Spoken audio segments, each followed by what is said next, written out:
questions submitted. So I'm going to try to go through all the questions if I can. If I don't know it, then I'll tell you I don't know it. Then, I'd have to do my research and get back to you. But I appreciate you all for being here today. As you know, I do these town halls to talk about the city's budget and finance periodically. And I think it's important that people understand how the city's budget process works, how the city's budget works, how the city's doing financially, and how the city's handling their finances. And so that's the reason why I'm doing this, because you all deserve to know. And my focus as a controller is to make things as transparent as possible and easy to understand too. So I hope you all enjoy this, and I'll get started. So let's do it. Hi, Anthony. Good to see you. Hello, hello. And let's go with let's start off with the beginning. So, if you don't know, I'm Kent Mejia. I'm the city controller. I'm the city's accountant, auditor, paymaster, essentially your financial watchdog.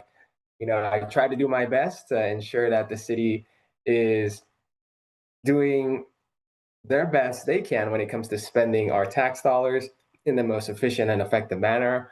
Obviously, a lot of that oversight work is dependent on how much staff I have, how much people that could do this proactive oversight work. So, we're trying very hard to do that. And then if you've been following us, you can see all the work that we've been doing, things that we've been fighting for to help empower our office to do this transparency and accountability work as well, especially with charter reform and all that. So we post a lot of that information on our city social media. So please check that out.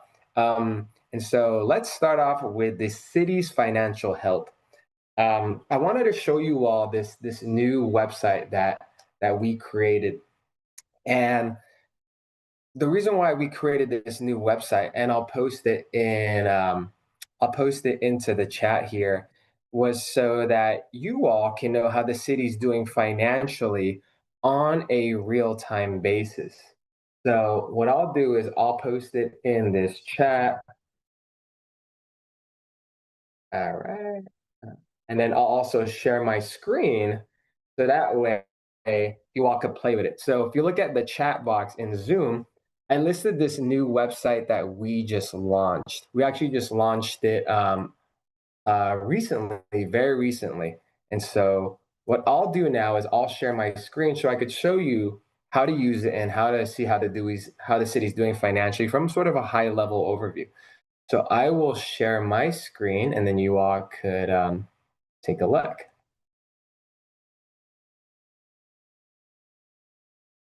All right, so if you all could see my screen here, this is showing you the city's general fund revenue and expenses from a high level. And the reason why I picked the general fund is because that is the fund that is financially in trouble. And so I wanted you all to see how we're tracking as we go through the fiscal year. And so here, the general fund is the main operating fund. And for this fiscal year, we've adopted a budget, the city has, that we are going to collect $8.178 billion in general fund revenue. So this is the number that the city needs to meet in order to, reach their budgets and also to cover their expenditures, right? Because the revenue side has to match, our expenditure side as well. So as you could see, from July through October, the city has collected $1.4 billion so far. It's actually 8% higher than last fiscal year for, covering the same period. But we're only at about 17.8% of the adopted budget, as you could see here, right? And what you could see here too is I put this progress bar here because 4 months out of 12 months have passed so far. And so, 4 divided by 12 months is 33%. So if we miraculously or happen to be over 33% so far in revenue collection, that's a good thing, right? But so far we're at 17.8%. And that's because the city collects different revenue sources at different times.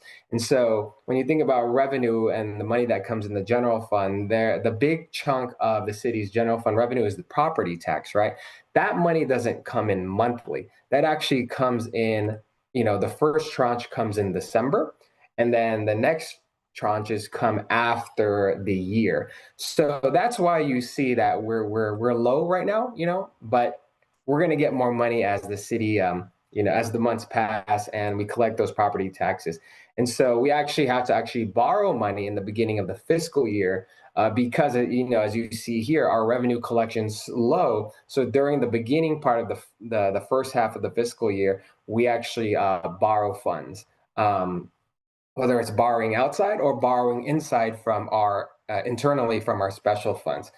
And so what you could see here too, if you scroll down using this chart, is you could see a pie chart breakdown on how the city is doing, in terms of it from a pie chart perspective here. So you could see it here. You could see how much money, the biggest chunk so far is departmental receipts, utility users tax, sales tax. So, these three combined, it's like over 50%, right? Or 60% of how much revenue we've collected so far, of the general fund from July through October. And then if you see here, if you look at this bar chart here, you could actually change and click the different revenue source. And you could see how we did from a bar chart perspective over time. So for example, if you wanted to know how it looked, for transit occupancy tax, right? If you wanted to see here, you could see here 2 fiscal years ago, we collected $100 million through October. And then last fiscal year, we went up to 108 million. But then if you see for the current fiscal year, we're actually down. We're actually down to 98 million, which is below both past fiscal years. But you could use this tool to see how we're tracking so far. And you could click on pretty much any general fund revenue source if you're curious about how we're doing financially, from a financial health perspective. So you could do that right there. Let me keep going.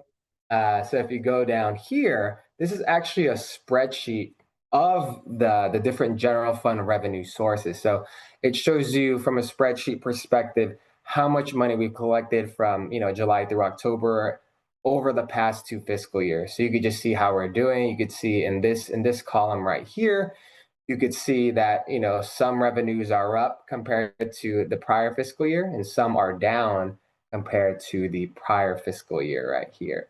So you can see which ones. When we talk about the city's financial health, especially for this fiscal year, we actually forecasted some of this information, and it's actually coming true. What I mean is, we forecasted that economically sensitive revenues would be flat or it would be a little bit lower compared to last fiscal year. And we sort of see that with some of these sensitive, economically sensitive tax revenues, right? Sales tax is relatively flat, right? It's at 2%. It's higher, but it's relatively flat. You could see that TOT is low, 9% compared to where it was last fiscal year. You can see that parking users tax, when folks go out to park in our city and are paying those fees that get taxed onto it, that's also lower too. Business tax is actually higher, as you could see, right? And so folks ask, why is business tax up if the economy is not doing so great, right? And one of the things is the business taxes in our Office of Finance, they are doing a lot more aggressive tax collection. And so if you're a business or if you're like an independent contractor in the city of LA, I noticed that the Office of Finance is actually hustling to get those dollars owed to the city for business tax. So you may have gotten like a letter in the mail or anything. If you did, let me know in the chat. If you're an independent contractor or a business, they are aggressively collecting more on the taxes, and so it's actually higher, as you could see here. But for the most part, we are. If you scroll down to the very bottom and you look at the total, we are at 1.45 billion so far compared to 1.3 billion last year, and it's about 111 million dollar increase, which is 8%. And so If you were curious though, because some of these you might not know what the details are, if you hover over any of these numbers and you see a hyperlink like an underline here, you could actually click on it. So if you click on this, for example, utility users tax. If you were curious, well, what is in the utility users tax? Because you saw that utility users tax is up, right? And so what you see here is the different types of revenue categories in the utility users tax. So it's made up of your electric users tax, your gas users tax, and your telephone users tax. Has anyone here experienced their LADWP bill gone up? If you have, put it in the chat and let me know, because the electric users tax is actually based on your LADWP bill. I believe it's 10%. So if your LADWP bill goes up, then so does your electric users tax.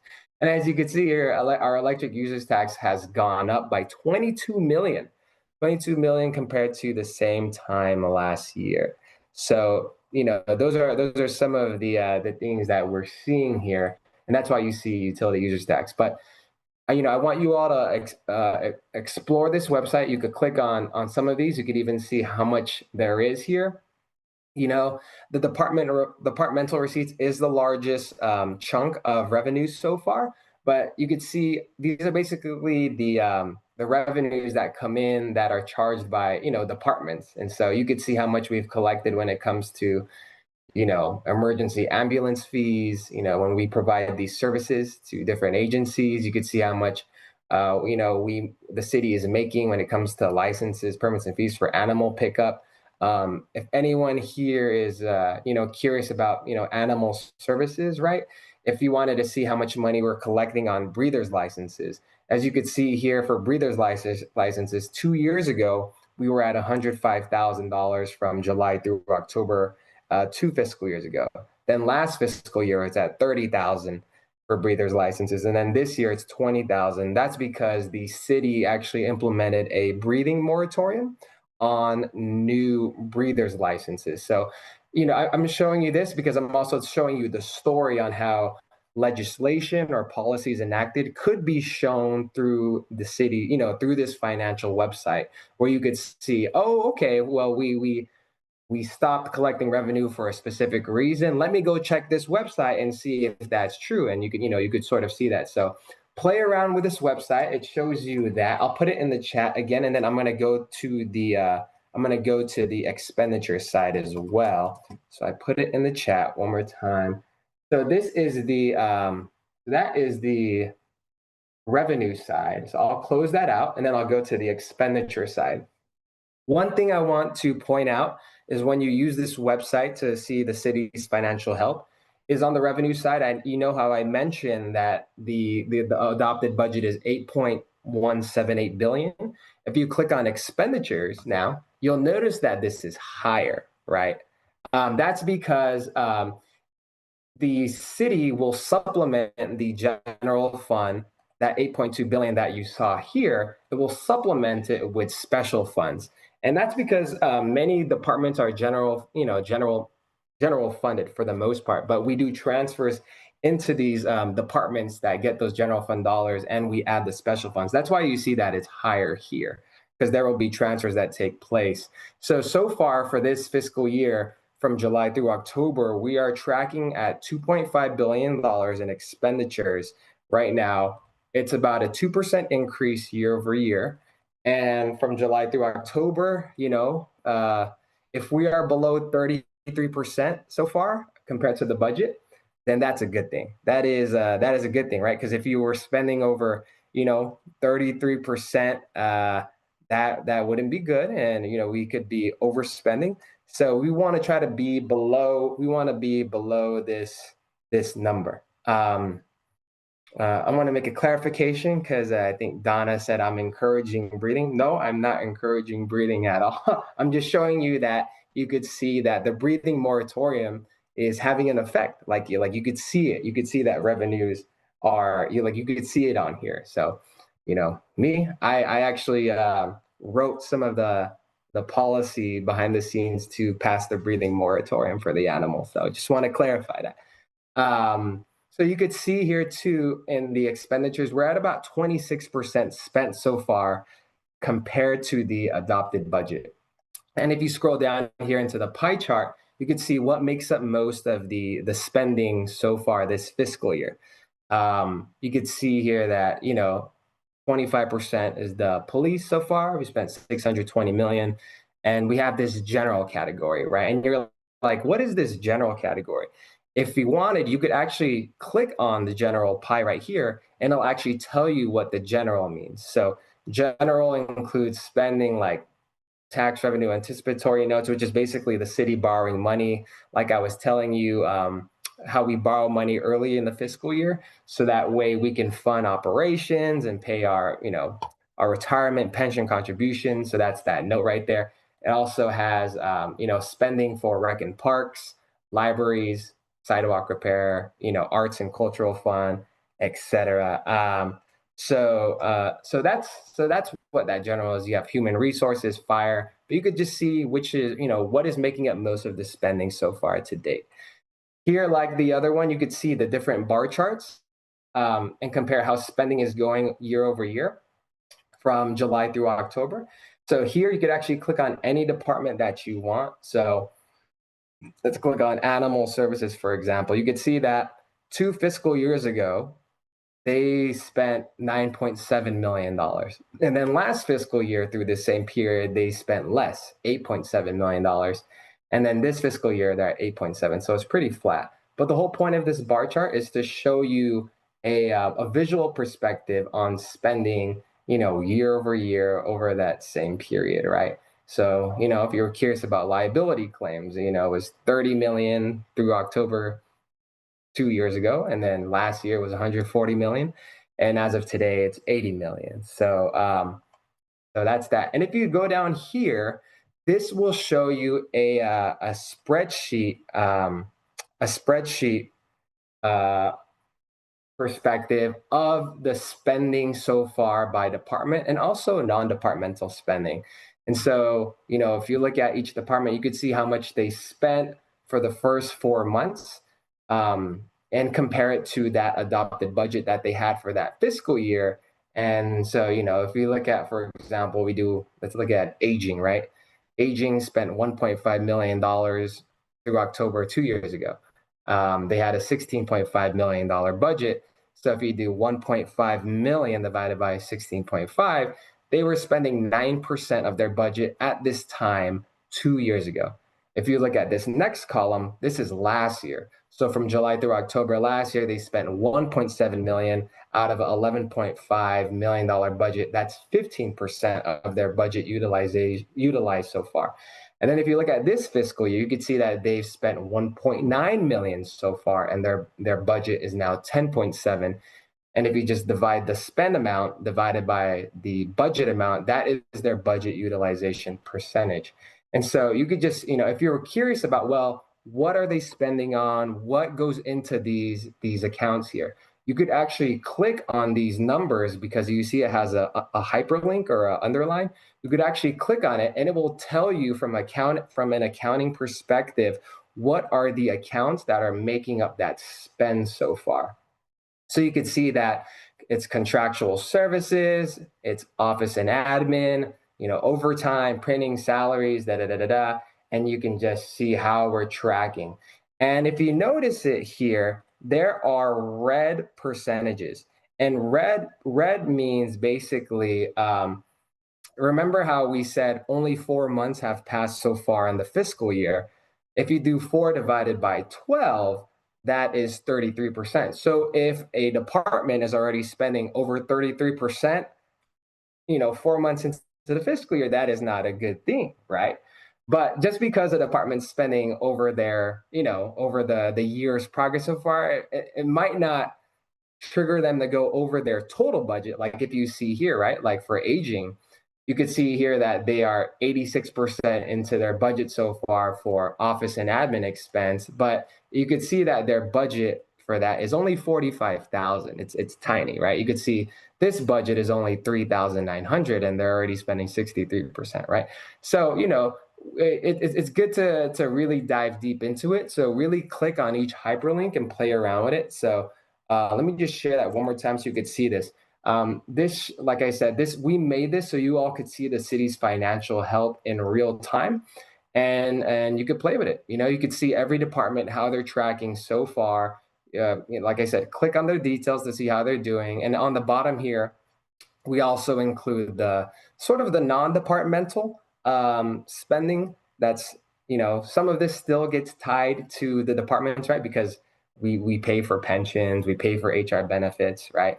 But if you were curious about how we're tracking on these other spending, like general, right? Like everyone always has questions. Well, what does general mean? Like we budget $2 billion for it. If you were curious on what it means, like I said, you could click on it and you could see all the different accounts that make up that budget, right? So you could just see it all here and yeah, and play around with it and see uh, what is making up that 2 billion number that goes into this category called general, right? So there's a bunch. You could play around with it, and then yeah. And I will also want you to know too that this is the very beginning of this website. Like we just launched it a week ago, and so we're still adding more and more and more here. We're actually going to try. We're going to add a monthly narratives too, because say you're not like a financial person and you want to know like, well, what am I supposed to get out of this, right? We're going to add a narrative so that way you can do like the 10 takeaways. Like, what are the top 10 takeaways so far of the city's health so far through October or through November or blah, blah, blah, blah, right? So, just want you to know that just in case. But yeah, play with this as much as you can because this will show you how the city's doing financially.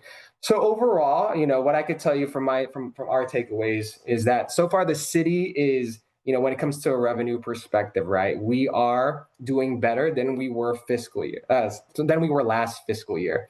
You could see here that our revenue collection through October is 8% higher than it was the prior fiscal year. And you could see that our budget progression so far, we've collected 18% of the adopted revenue total annual budget here. And so when we actually looked at how we were at this time last fiscal year, we were similar. It was about 17% last fiscal year. And then the year before, we were at about like 16.7%. And so, as you could see, those numbers, those percentages so far through October, when you compare last two fiscal years or last fiscal year, it's similar. It's like averaging 17% through October. And what we saw for those last two fiscal years in a row was that we were actually came up short to the adopted budget number. And so if this is an indication that, well, we are tracking at the same rate, we're at about 17.8%, and last year and 2 years ago we're similar as well, then we might be, we might have revenues fall short again if we continue at this pace, right? And so that was sort of in line with what, like I said earlier, in terms of what we forecasted in terms of our revenue, we essentially said it will remain the same or it will be short. It will be short than this $8.2 billion amount here. And so we'll keep tracking it, of course. When it comes to the expenditure side, there are a lot of, red flags that are starting to show. I mean, obviously, you could tell the ones that, that already have a red color next to it, that is over the 33% progression. It's because for some of these, right, the city doesn't budget, the additional funds that they get into in the initial budget, right? Like council they have funding from their discretionary funds and maybe from special funds or from different accounts that get transferred in here. So you can see that they're over. You can see that the mayor they transfer funds from the GCP and other related accounts into her office. So that's why it's already adopted. My recommendation obviously is a lot of these expenses are expenses that they spend yearly. So just include it in the original adopted budget. so that way it doesn't look like there's this big overage already, right? But yeah, you could already see some of the red flags for some of these departments, right? If you look at the Department of Neighborhood Empowerment, they had a $4 million budget last year, and then they got their budget cut by 25% to 3 million. So you could see here that even though they are spending less, like 1.1 million compared to last year of 1.2 million, they are eating up more of their budget, right? Because if you divide 1.1 divided by 3 million, that's how you get the 36%. Same thing with youth development. They had a $2.3 million budget last year, and now it's 1.6, right? Even though they are spending similarly. It's just, the denominator is now smaller. So that's why this percentage is much higher. So, you can actually click on each one and see how each one is trending. And you could see like what are the flags that are popping up when you look at it from a more detailed level, right? Even though it's not showing red right now, you might see how they're tracking, right? So I'll do one more and then I'll go on to my next session. We'll look at police, for example. If you look at police, they're at 31% of their adopted budget so far. So if you click on this, you could just see, if you want, you could see the different accounts, what makes it up, accumulated overtime, all this stuff, overtime sworn, overtime general. Um, you know, Overtime general is your non-sworn, so your civilians, and then sworn is your sworn officers, your salaries, same thing.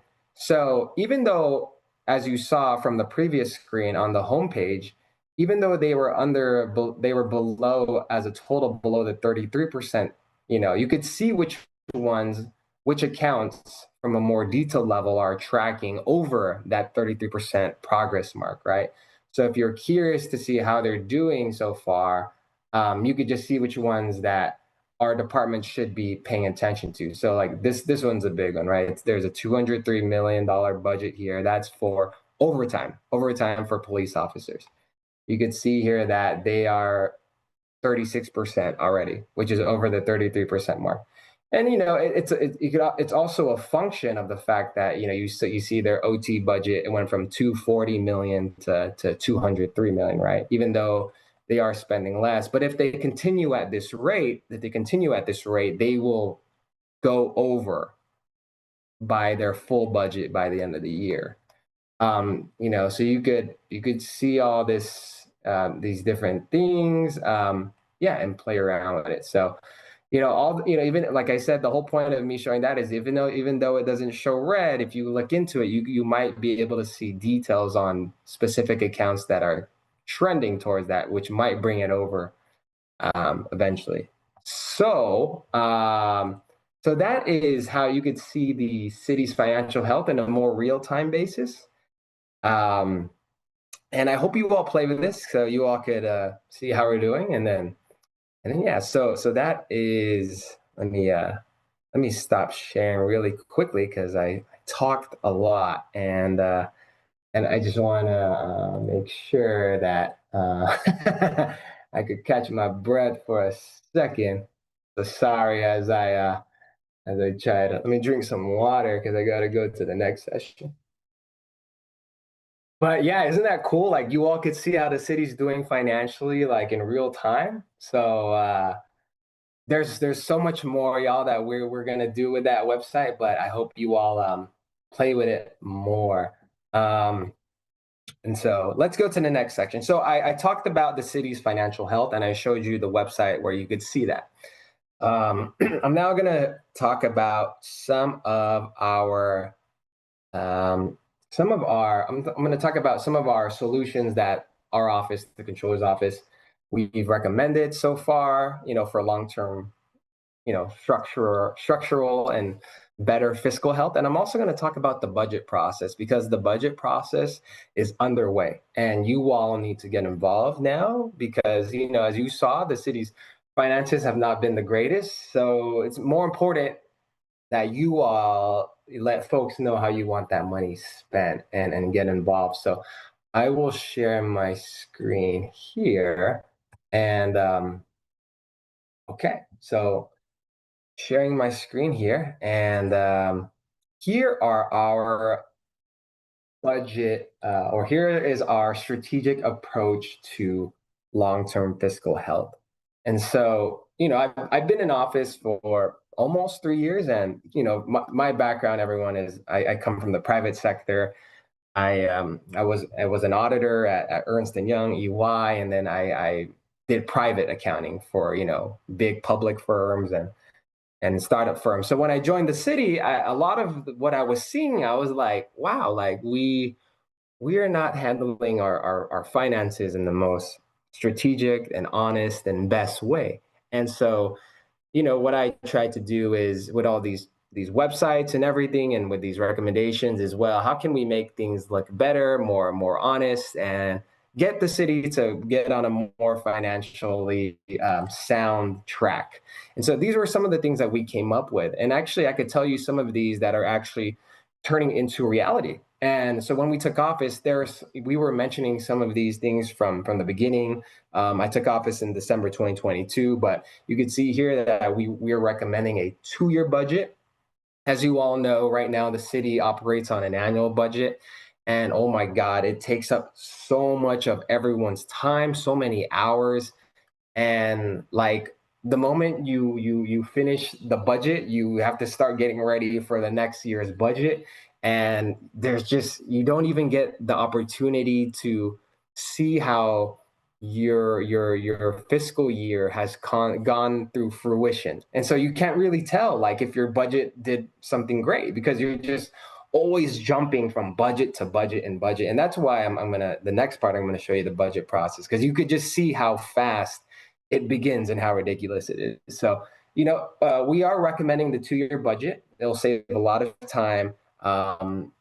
It'll also account for a lot of spending, because the city doesn't spend everything in the first fiscal year. Like in that fiscal year that they budget for, it gets spent maybe the second year, especially when you have like a lot of capital projects, things like that. And so, a lot of other cities have it. For example, our neighbor Santa Monica has a 2-year budget. Our office actually has been talking to their finance folks about the 2-year budget, because we are going to be talking about it at an upcoming charter reform meeting, because we should move to this 2-year budget so we can save time, money, and just be more honest about the timeline of spending. Because like I said, and if you've seen our reports, we don't spend a lot of the money that we put in the annual budget. Like it doesn't get spent until the following year. So, and that's one of the good reasons why we should have a 2-year budget.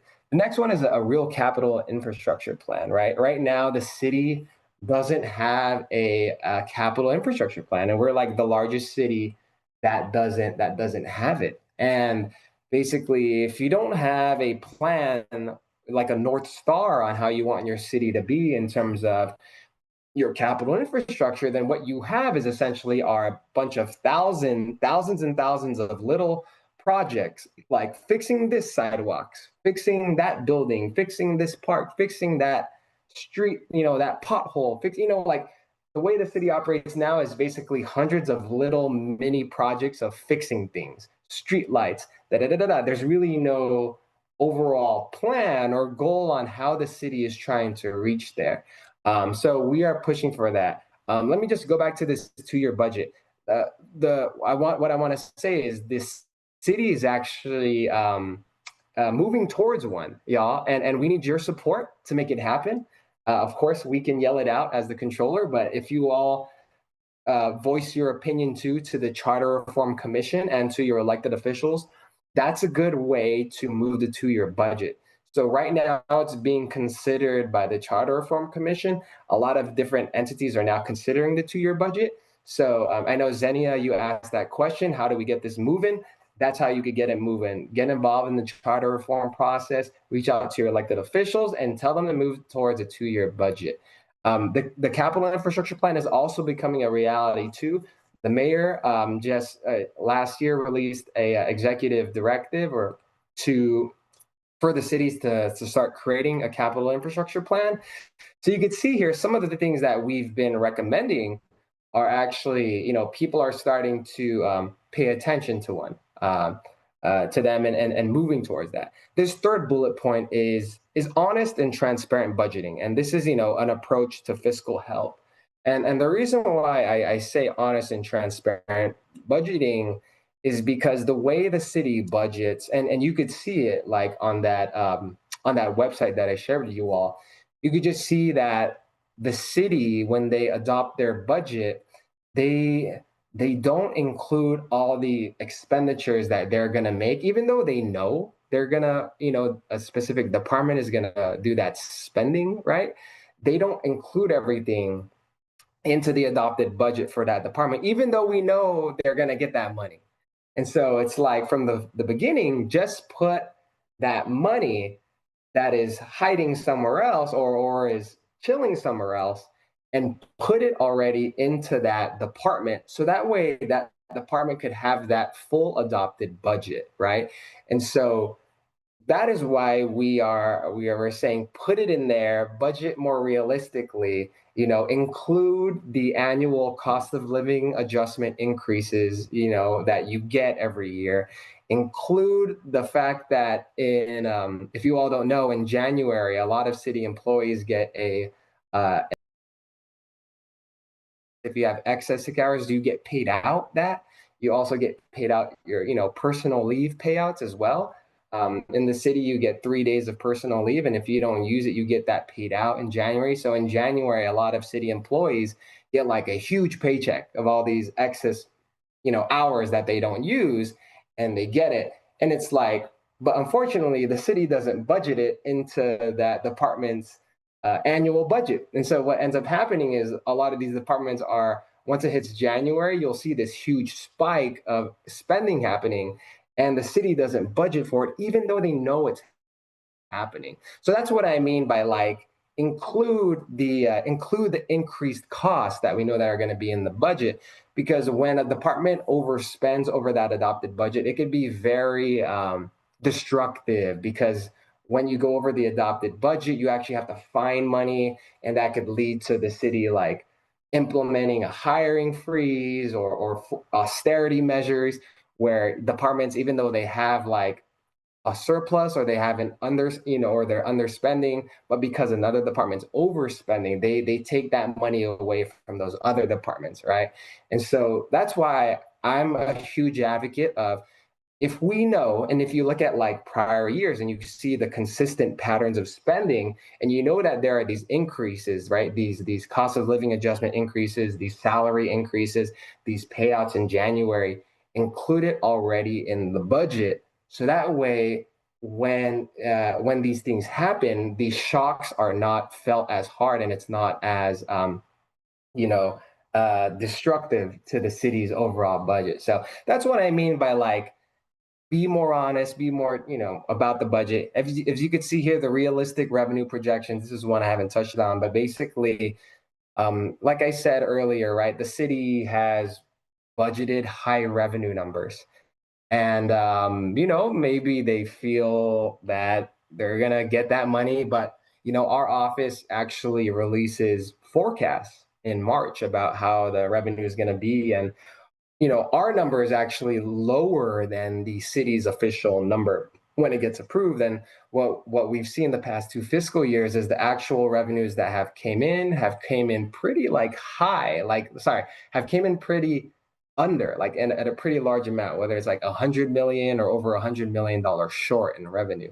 So we're saying, hey, maybe we shouldn't be projecting these high revenue amounts, because if we don't get it, like I said, it can become very destructive when that money doesn't come in, right? And we saw from last year or 2 years ago, we had hiring freezes. We had many departments get their vacancies deleted because they were forced to keep their vacancies empty, so we couldn't spend. And then that department was already understaffed, and so you know. That's my whole spiel about this whole honest and transparent budgeting is just put it in the budget in the very beginning. Let's be honest about it.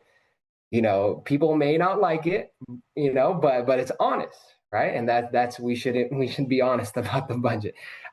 This next one right here is accountability for overspending. And so this is a huge issue, right? Like, every the past 2 fiscal years, there's been a bunch of overspending, and that's basically when you go over your adopted budget, right? And there needs to be some form of accountability. Right now, there sort of is none. There's sort of there really like is no accountability when departments go over their budget, and it's mind-boggling me because the city just okay, well, if this department is overspending, well, let's just get the money elsewhere, like from another department or something. And it mind boggles me, right? Like my office will point it out to the folks that, hey, we're overspending, and like this is like, what are we doing about it, right? Like, because we provide transparency, accountability, we do audits, things like that, right? But at the end of the day, like, there's nothing changing or anyone holding like departments accountable to that spend, from a financial perspective. And so there needs to be some way, right? And then one question for you, one thing that you all could do as constituents is you could go to your council members, or and you can show them this website that I showed you earlier, and you can be like, hey, I noticed that this department is already spending 40% of their budget in the first 4 months. What is the city doing to make sure that it doesn't go higher, right? Ask them that. Ask them, what are we doing about liabilities, right? Because liabilities, we go over the adopted budget by a lot. Like, what are we doing? So ask those questions, because the other electeds, they are the power movers who actually control the system of budget and finance and funding, the city council and the mayor, right? So, that's what I would recommend for you all. The second thing here that we're recommending is performance-based budgeting. And so we actually recommended this earlier in the year. And one thing that I'm very excited about is this. We've actually created a website. No one has seen it yet. Only departments have seen it. But essentially, what we're doing is we're trying to tie the department's spending and their budget to performance metrics. And we're trying to get that updated on a monthly basis. So you could see here, oh, this department spent $1 million this month. What did I get in that month? And so I'm very excited. We're probably going to be launching it next month or in early January. We basically started with 30 departments. There are about 40 departments, but we've already started collecting data and meeting monthly with about 30. So you all will get to see that. You get to see what the performance metrics are, and you could also tie it to their spending.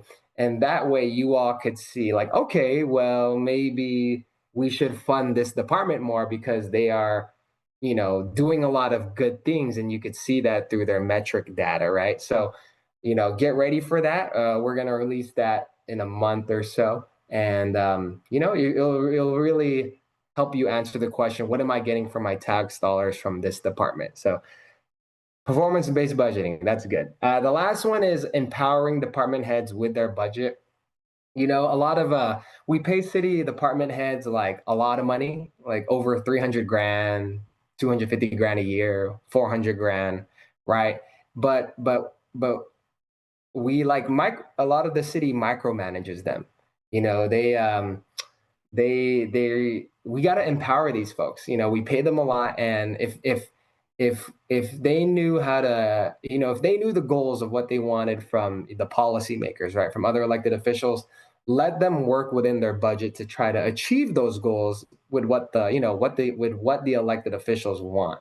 And so that's what we mean by empower your department heads, because we pay them so much. Just tell them what you want, and then let them figure out how to do what you want to do. I say this because last fiscal year, 2 fiscal years ago, when we were going through tough financial times, what we saw was that departments were just getting all their positions cut. Like, if they weren't filled, these were these arbitrary cuts to their positions, and departments were like, hey, well, let me tell you which ones to remove, so you could take that money. And the city like did this umbrella cut and sweep of departments, and it was really detrimental. It was arbitrary cuts, and it really like created all these holes in departments on how to manage their operations. And so that's what I mean by like empower departments heads with their budget. Like if you're going to do a big cut and you need money, like let them pick, or let them figure out what positions they need in order to achieve the goals that you want. So that is what we mean by that. So these are our strategic approach recommendations. And so one of the good things that I could, some of the good things I could say is, like I said, 2-year budgeting is getting worked on. The capital infrastructure plan is getting worked on. The city's actually budgeting more honestly when it comes to liability payouts.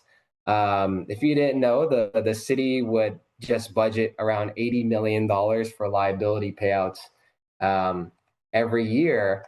But then, do you all want to guess what the actual spending amount was? Just put it in the chat and tell me what you think. If the budget was 80 million, what do you think the actual amount was in spending for liabilities? Let me know in the chat, and then I could tell you what the answer is.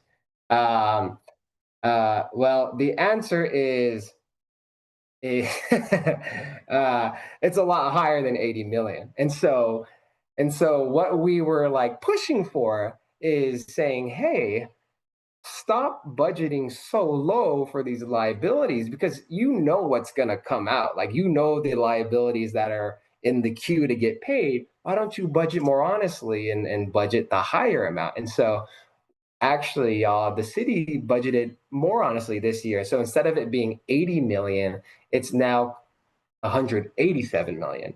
But to answer the question on what was the actual spend amount for the last fiscal years, let me just show you that real quick, just so you all could see it. And I'll share with you all this website that I created so you all could play with it and you could see the answer as well. So let's look at it right here. So the answer is, drum roll. Okay. So over the last 6 years, we've spent $1 billion on liabilities right here. This is actually our liability claims dashboard. Let me put that in the chat. So if you all are bored and you want to, you're up at 2 a.m. in the morning, you want to know what are we paying for in lawsuits and liabilities, I put it in the chat. But remember how I was saying the last 2 years or the years before, we were only doing 80 million, right? If you actually look at this, bar chart right here, you can actually hover over how much we've spent, and you can see here. So last year, right, we had a budget of 80 million. If I hover over this, it was 280 million. So we were way over the $80 million budget, right? Almost by 400%, right? Like, so high. If you look at 2 years ago, we spent 254 million on liabilities, right? That's still way higher than the 80 million. And even the year before, we were at 166 million. So about double, right? So that's why we were really pushing for the city to be like, hey, why don't you budget more honestly about these liabilities? So that way it's not as disruptive when you overspend. Because what happened last year is, because the city only budgeted a smaller amount in the adopted budget for liabilities, the city had to find that money elsewhere, right? And where do you get money? You get it from other departments. You get it from the reserve fund, which is like your piggy bank for emergencies, And so that's why we're really emphasizing having more of an honest budget from the very beginning. So that way it's not disruptive in the middle of the year when you see that we're utilizing much of that budget amount.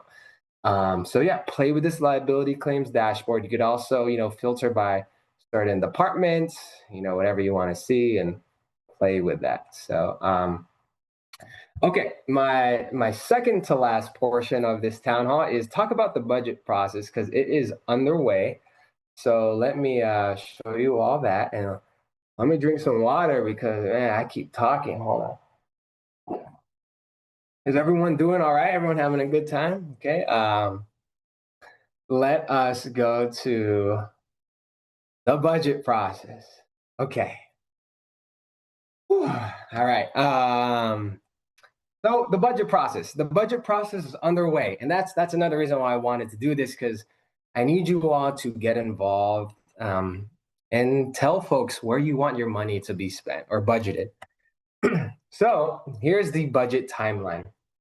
So remember how I was venting earlier and I was telling you all that like these 1 year budgets are not good because we are always in the budget process, right? So you could see if you didn't know our fiscal years start from July and they end in June. So you could just see here right away like when we finished our fiscal year we're already like getting ready, September, October, and then November. So last Friday, like we literally submitted our budget proposal for next fiscal year.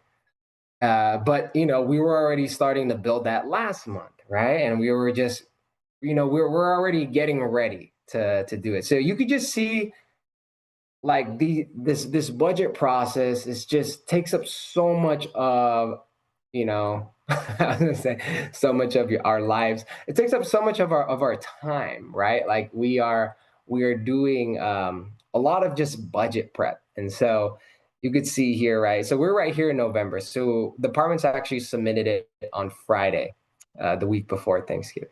And then you see here in December, the CAO and they do their analysis too, because they're also, they're the ones who help prep the budget and do that as well.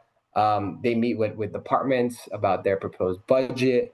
And then, the mayor will look at it as well here. They will talk to departments if they need to, and they'll talk to each departments to hear their case as to why are they requesting this budget.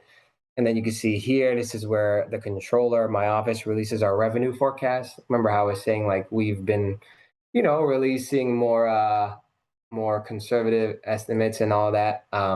That's when we release it there. Um, and then here you can see all this budget deliberations. This right here is the one that you all see publicly because that's where you see like the actual meetings on the budget. It gets released around April 20th. That's when the mayor releases her proposed budget, and then it needs to get adopted before June, basically. So you could see here in this little section, there's really like not much time for anything to change. And from what we've learned from looking at the budget when it first gets proposed by the mayor in April 20th and then approved by June 1st, so within a 40-day period, there's really not much change. Like it's a small net change. And so that's why I'm telling you all this now so you could talk to your elected officials now because by the time it gets to them here, like your city council, like it might be too late because the budget's already like cooked up, like so that's why I'm saying talk to your mayor, talk to the city council members, especially the budget and finance committee members. There are 5 of them. Tell them what you want. Talk to your neighborhood council, budget advocates, right? They're like the liaison between the neighborhood and the council members, right? And elected officials. So talk to your neighborhood budget advocates. They exist. Some of them are on here. And you could just Google them too. So, that's the process. Um, I would say the best way to get in touch with your elected is, of course, you could email their public email, but I found the most effective way to get your elected officials' attention is to reach out to their staff. Reach out to their staff, and the easiest way to find their staff is you just go onto their website. Just go onto their website. Every council member and person has a website, and email them and ask them like, hey, I have a question about this, because they're more responsive than the elected official, right? Because the elected official is doing a million things, but you want to get to the staff because they're the ones who are doing the work, right? They're the ones who are going to pass it on. If they realize like 100 people are emailing me about this issue, maybe they're gonna reach out to their boss, which might be their elected official or their chief of staff, and be like, hey, like they want to know about how we're gonna spend this money, or they want us to spend this money this way.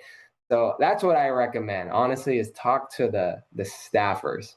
Um, that's and obviously if you want to talk to the electeds, go to, but just remember they have a million things on their mind.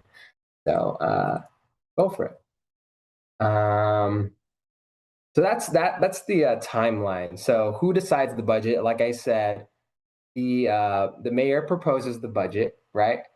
So between now and April, the CAO, the mayor, they're meeting with departments, they're getting the budget ready. So I would say now, talk to mayor staff, let your voices heard, go to town halls, things like that. And then also by the time it gets to the council members, like after April 20th, you know, that's when it's in council's hands.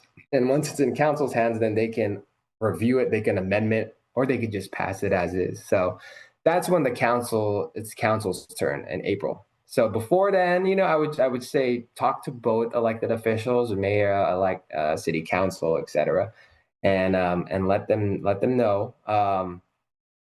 And then yeah, that's April, mayor, when the public hearings are had, and as we said here, June 1st. That's when it happens. Right there. Okay, so let me just look at one thing real quick.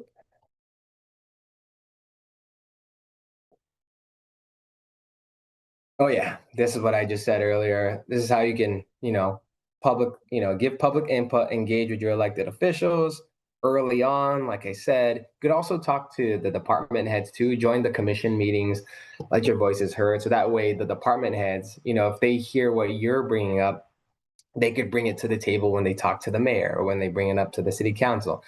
They could be like, these constituents keep showing up to my commission meetings and they tell me they want more money for animal service spay and neuter, right? And so they could take that information from their meetings and they could bring it to their elected officials. So I would say hit everything, hit the department meetings, hit the commission meetings, go to the staff of the electeds and just like, but be coordinated, right? Like one is good, like one person is doing, but try, get others to organize with you, like an organization or things like that, and do it together, right?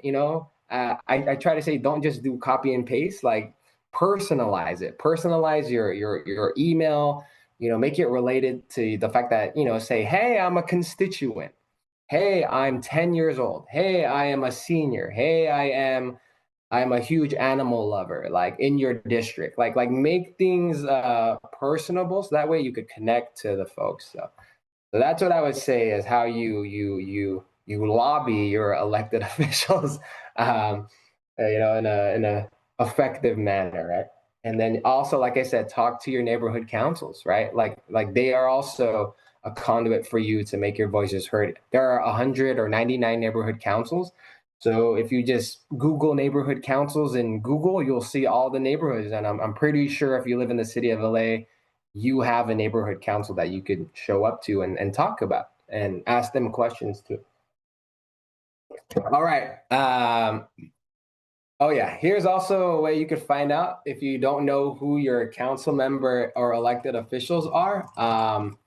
You could go to this website and you could just enter in your street address and it will tell you who your elected officials are. So let me share that with you in the chat so that way you all can find out who your elected officials are and all that stuff. Okay, and then yeah, Chantel said elected officials do not reply to calls or emails. So, like I said, the elected officials are not going to do it. Try going to their staff. You know, like their names are online on their websites. Email them. Yeah, go there and you could probably find their emails publicly already. So yeah. Okay, so now we go to the Q&A. So I got a list of 130 questions. I don't think I'm gonna get through all 130. I'll stay on for an hour, maybe a little more than an hour, just to do my best to do all these questions that you all asked. Um, okay, but first, let me just catch my breath real quick. If you want, how about we take like a 1 minute break? Let me just drink some water and get all these questions up. Do like 1 minute real quick. If you're joining us, we were here at 8 and I'm just going and I'm talking. So give me a second. Thank you. I'm going to comments.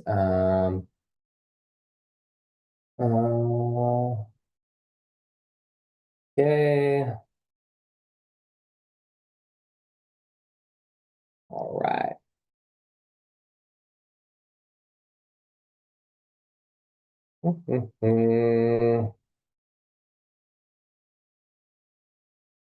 All right. Okay. All right. Well, let's get to it. Let's get to the Q&A section. So I have a list of 130 questions here to go through. So let's go through. I did my best to try to put them in their perspective you know subject category, because a lot of you asked a lot of similar questions. And so, in terms of being efficient, I try to group them. So let's see how I can answer them. So the first one that I will go through, because this is a budget and finance town hall, is I will go through a lot of the questions relating to budget and finance, like just generally. And so I'll start with that, and I will go over there. So let's start off with some of these budget and finance questions. Okay, so this was one question from Carrie. Carrie asked, the city of Los Angeles has a population of 3 to 4 million people, and we do not even have a bus system, let alone a health department. How can we get these services instead of relying on LA County? So, as you know, or if you don't know, the city or the county actually handles a lot of the health related services that fall into the city as well. They have a public health department. We have the partnership with Metro, right? We also have homelessness, which is partnered through the county. And so, if the city ever wanted to have their own like dedicated, right, bus just for the city, we do have LA Dot. I mean, it's more local, it doesn't cover everything as wide as Metro.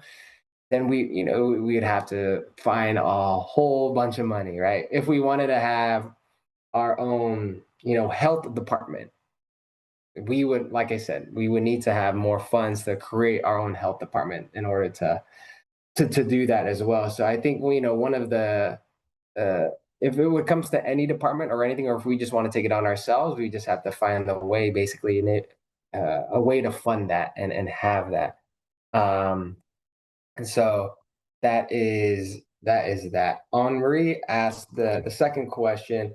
Um, what is the current status on the city's fiscal standing since the last report? Which the city was $1 billion. I believe Henri is referring to the $1 billion budget deficit, right? And so, as you could see from our website that we did earlier, about 30 minutes ago, you could see that although revenues are trending higher, there is a risk that if it's following similarly to the prior fiscal years, we will be short on revenues.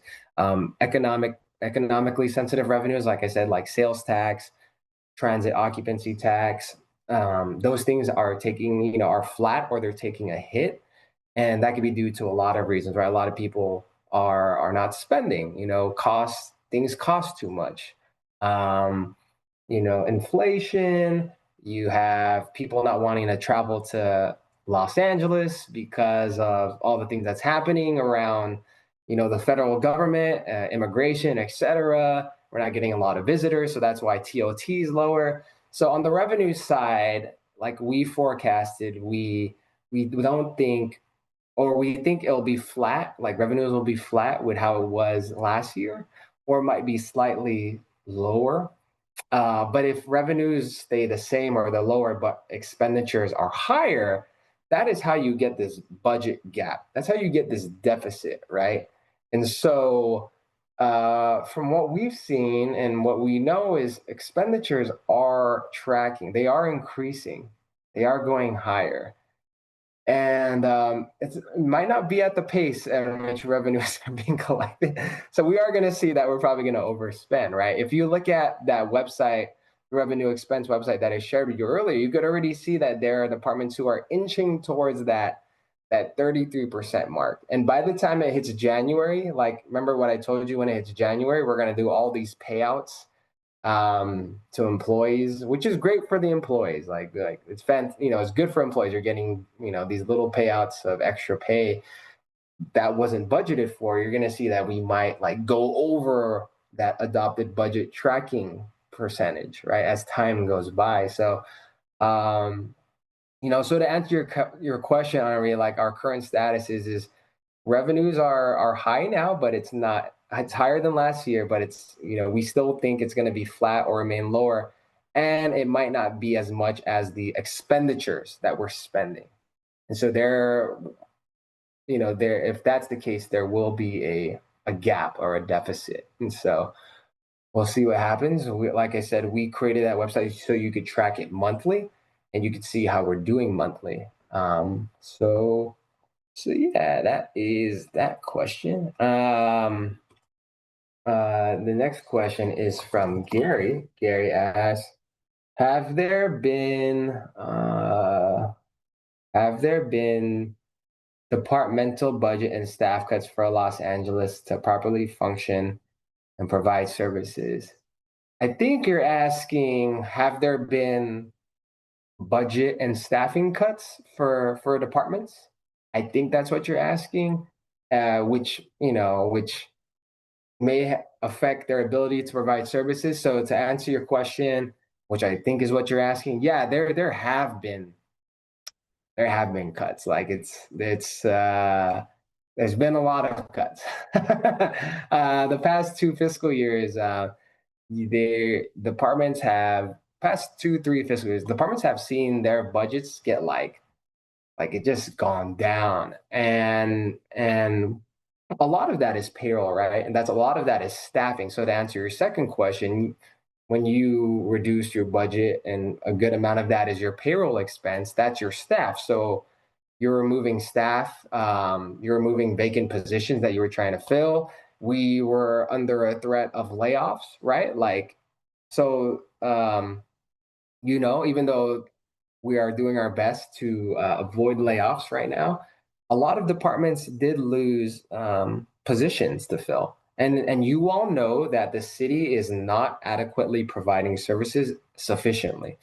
So these cuts that have happened for us, like for example, I use my office. Like I got 27 positions cut last year, which was 15% of my office, and most of them were people who did payroll or paid vendors, right? And so you know we can't properly function. Like we're eating up overtime, we are working until 1 a.m., right? And so that's my office, but I'm sure that's happening across the board. And so it's really hard to function properly when we are trying to solve these budget deficits through cuts, right? Like you see that we're overspending here, so like the solution for the city is like, well, let's just take money from this other department or from this other area, or let's borrow money, right? And that's sort of why we are recommending some of those structural changes and solutions to fix that, right? Or raise revenue. And I'm pretty sure you all have seen the city raise revenue, right? And so those are just some other areas. So that's that question. Thank you, Gary, for that question. All right, let's go. 127 more questions to go. We're gonna be here till 2 a.m. So that's fine. Just kidding. This next question is from next. Thank you, John, for the laughs. If you all know on Zoom, you could click on. There's this on your Zoom app. There's this button called React, and you could click on it, and you could give me a lot of different reactions. So. All right, Jack asks, what is your revenue estimate for next fiscal year? The 4-year budget outlook says $8.4 billion, a 3.3% increase. Is that a realistic estimate given the economic environment? That's a good question. Thank you, Jack, for that question. We do our revenue forecast for next fiscal year and release it in March. So we don't have that released yet, but that number is from I believe the CAO's office, and so their budget outlook is like we're going to be 8.4 billion. I'll tell you for this fiscal year, we forecasted a lower amount in terms of revenue collection. If you saw on the website, right, we said that the city adopted a general fund revenue budget of 8.178 billion. My office was closer to 8 billion, like on the 7.9-ish side. So we were going more conservative. So if that tells you anything or any indication, we think that revenues are going to be lower than the adopted number or flat. So if we come up higher, that would be great. I don't, 8.4 billion is a lot, right? We're going to have to try to get there, but the city has been, raising fees. I'm sure you all seen the news, whether it's the trash pickup fees if you live in a condo, apartment complex greater than 4 units. The sanitation fees gone up as well. Parking meters, right? So maybe those things are also getting factored into these increases that are going to be seen in the coming years. So just pointing that out. So yeah, that's that one. Okay, let's see here. Someone asked, John asked, can budgets be divided by council districts? And then he said parks and recs.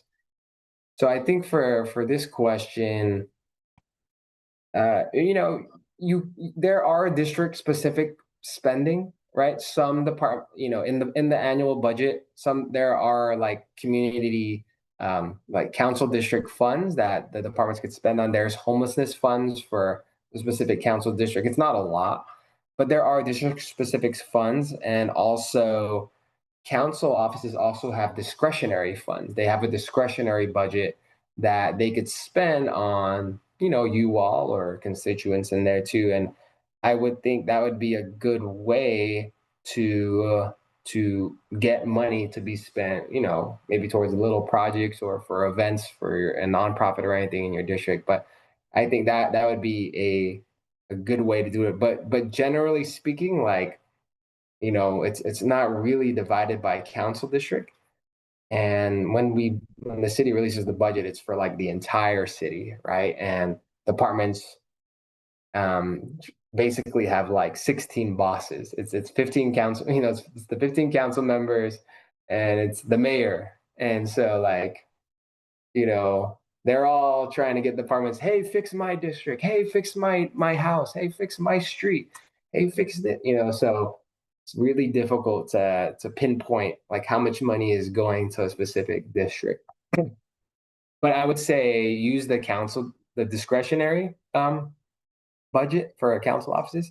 And we actually created a website about the discretionary budget spending. If you wanted to know what council members are spending their discretionary budget on, you could actually see it in this link that I just shared if you want to know where those discretionary dollars going. Okay. All right. the next question is, this question is from Light. Light asks, what can the average person do about LA's budget priorities? So, like I mentioned earlier, talking to city, officials, the staff of elected officials, especially the ones who, pull the levers on the budget and the finances and the funding priorities. That that's a good way to do it. I also want to share with you all a tool that we created where we wanted to we wanted to encourage more participatory budgeting. So we created this tool here, and I put it here, and I could just share it with you all quickly. But this is our my LA budget website, and basically what you could do with this website that I just shared, and I'll share my screen and just show you real quick. Um, if you go to this website, you could actually create your own budget, and we use like the actual city numbers. So if you wanted to, you know, create your own budget, you can. So you just click on this, and I think this is including this is last fiscal year's numbers that we have here, the operating budget, or maybe it's this year's. I'm not sure. But you could see what the city's budget was, and then you could see your city budget. So this is what it currently is, or last fiscal year. I have to double check what year this was. And then this is the one that you could create. And basically, what you could do with this website is you could scroll down and you could, see how much money. This is like a lot of operating budget funds here. That's why it's, a lower amount. But you could increase money. You could click on these numbers. You could increase. You can increase here. Um, you can put more money into sanitation. You could put more money to rec and parks if you want. You could put more money to the library, transportation, building and safety, more money for housing, more money for personnel, HR folks. You could put more money for animal services if you want. You could give my office $100 million if you want. I'm just kidding. I would love it. We do need it. My proposed budget is asking for an increase. So so the whole point of this is basically you could create the budget you want, and this all actually changes. And the cool thing about this is when you created the budget that you want, it actually has to be green. So you have to get to this number. So if I'm at 7.1, you have to decrease funding elsewhere. All right. So you need to decrease funding. That's what you have to do, right? So if I decrease this, let me see if I get to 591. Okay, I'm still red. But I think you just have to get into the green area, and then it should be good. So go there, go there, go there. Let me just show you how it looks. Sorry for the clicking. I'm almost there. Let me just go there. Okay, green. Now you could submit your budget, right? So, and then you could save it, and then you could submit it, and then you could submit it to your council member. And we give you instructions on how to do that. So that's a way to play with it. That's another way to uh, the average person can let council members or officials know what their budget priorities are, right? That was the question. How can I let people know what my budget priorities? Use the budget tool we created for participatory budgeting and create your budget. And then, what I believe should happen is the council and the mayor should take all these recommendations, average them out, and then get like $30 million from the budget and be like, okay, let's use that money and divvy it out based on all of these suggestions. Start that way. So true participatory budgeting, right? One can dream. So that's another way you could do it. So yeah, play with that website, create your own budget. It really is fun stuff. Let's go to the next question. Okay. All right. this question was asked by Matthew. Matthew asked, how will the city keep up with large ongoing expenses? LAPD liability payouts, new convention center, the Olympics, given the current financial position of the city? That's a good question. So we have the convention center expansion, we have the Olympics happening in 2028. We have a bunch of liabilities that we've been paying out. How are the city going to keep up with it? And we're seeing some of that now, right? Like massive liabilities, large overspending or overruns over adopted budgets. We're seeing this like huge increase, and we're not seeing the revenues keep up with that. And so, in terms of a literal answer, like how are we able to do that? Because the revenues aren't there. Well, like I said, the city implements austerity measures, right? Like we stop spending in one area or like in one department, and then we take that money that was not spent for that department, and we reallocate it to that overspending area. Or if we don't have enough, or if we tap out all these departments' budgets, they're like, okay, what do we do next? Well, let's go borrow money. Let's go borrow money and pay interest. Or let's go take money from our reserve fund, and which is what we're doing too. So, we can't run a deficit, so we have to to make sure that we cover all spending, even if there is a revenues come up short. So, the other option too, like I said earlier, is the other way is to increase revenue.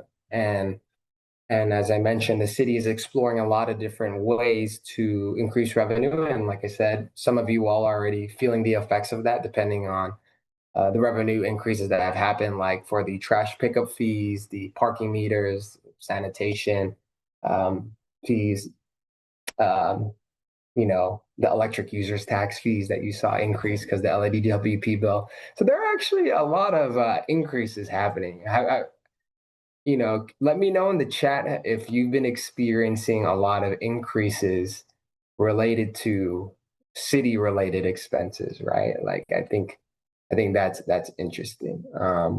Letting us know what you're seeing on your end. So thank you, Matthew, for that question. All right, let's go to the next question. This is a good question. This question is that we're still stuck on budget and finance because we got a lot of questions on budget and finance.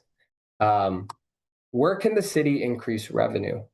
So that is a good question. As I mentioned literally a minute ago, of the ways the city is increasing revenue. Other ways that the city is actually exploring right now are um, things like a vacancy tax. Are you all familiar with like a vacancy tax? So the city is exploring one right now. It's nothing's official, but taxing vacant properties, vacant lots, vacant units that are just sitting there, empty. They're not being used. So that's something that is being explored. I'm for it. If we are in a housing crisis. We need to utilize as much as we can, and if we're just using it for real estate speculation, like that's good for the owner, but it's not good for all of us, right? Or the people, right? So that's one thing that's being explored right now is a vacancy tax. Another thing that's being explored too is a tax on like technology related businesses that do like ride shares. So have you all seen like the ride shares, or have you seen those robots delivering food on the sidewalk and they like get stuck on the sidewalk? But have you all seen those, like, the different ride share or robot apps like out on the street? Like that's something that's also being explored too, because they're not getting, they're not paying that much compared to what we're seeing in other cities. So that is another thing that's being explored for increasing revenue. Um, what else is there? What can I remember? Revenue. That. Oh, an Olympic tax is being explored right now. So I think during the Olympics in 1984, when it was in Los Angeles, there was like an Olympic tax for people who bought uh, tickets to the Olympics, and it generated like a pretty good amount of revenue. So, and those tickets are expensive. So there might be an exploration of adding like, something to the Olympics, like to that too, because that was there before, and that generated some revenue. And then what else was there? That's also another thing that's being explored because some other cities have a higher transit occupancy tax. So if you don't know what the transit occupancy tax is, it's called the TOT. And basically, when people visit Los Angeles, they stay in hotels. And on your hotel folio or your bill, there is like a city transit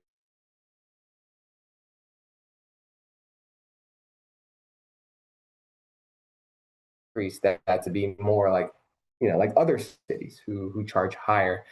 So, the ones that I've mentioned, they are not really targeted towards us as Angelinos who like live here. It's not like a sales tax or it's more like targeted at companies or property on people sitting on vacant properties, things like that. People who these companies with the right shares. So I'm all for that. I'm against you know taxes that are levied against you all, uh, like in sales, because that's you all pay a lot already for living in this city.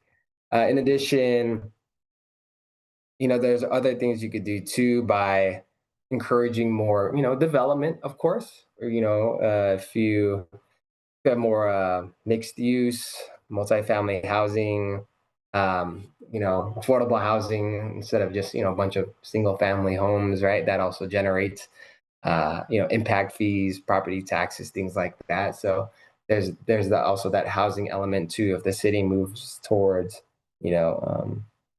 developing around zoning and land use around that aspect. So all right, so let me go to the next question right here.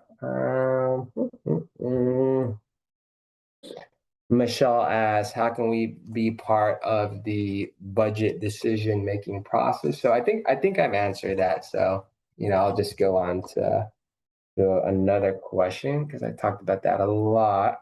Um, Maron asks, "What's the current size of the city's budget deficit?"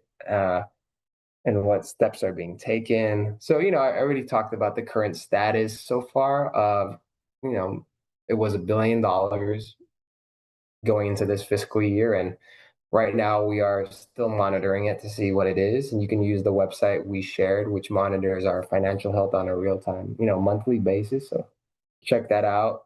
The steps that are being taken, like I said, from a revenue standpoint, the city is exploring a lot of ways to increase revenue. So that's what the city is doing, and I mentioned what some of those things were. And then on the expenditure side, like to be honest, like what is the city doing about it? Like I don't, we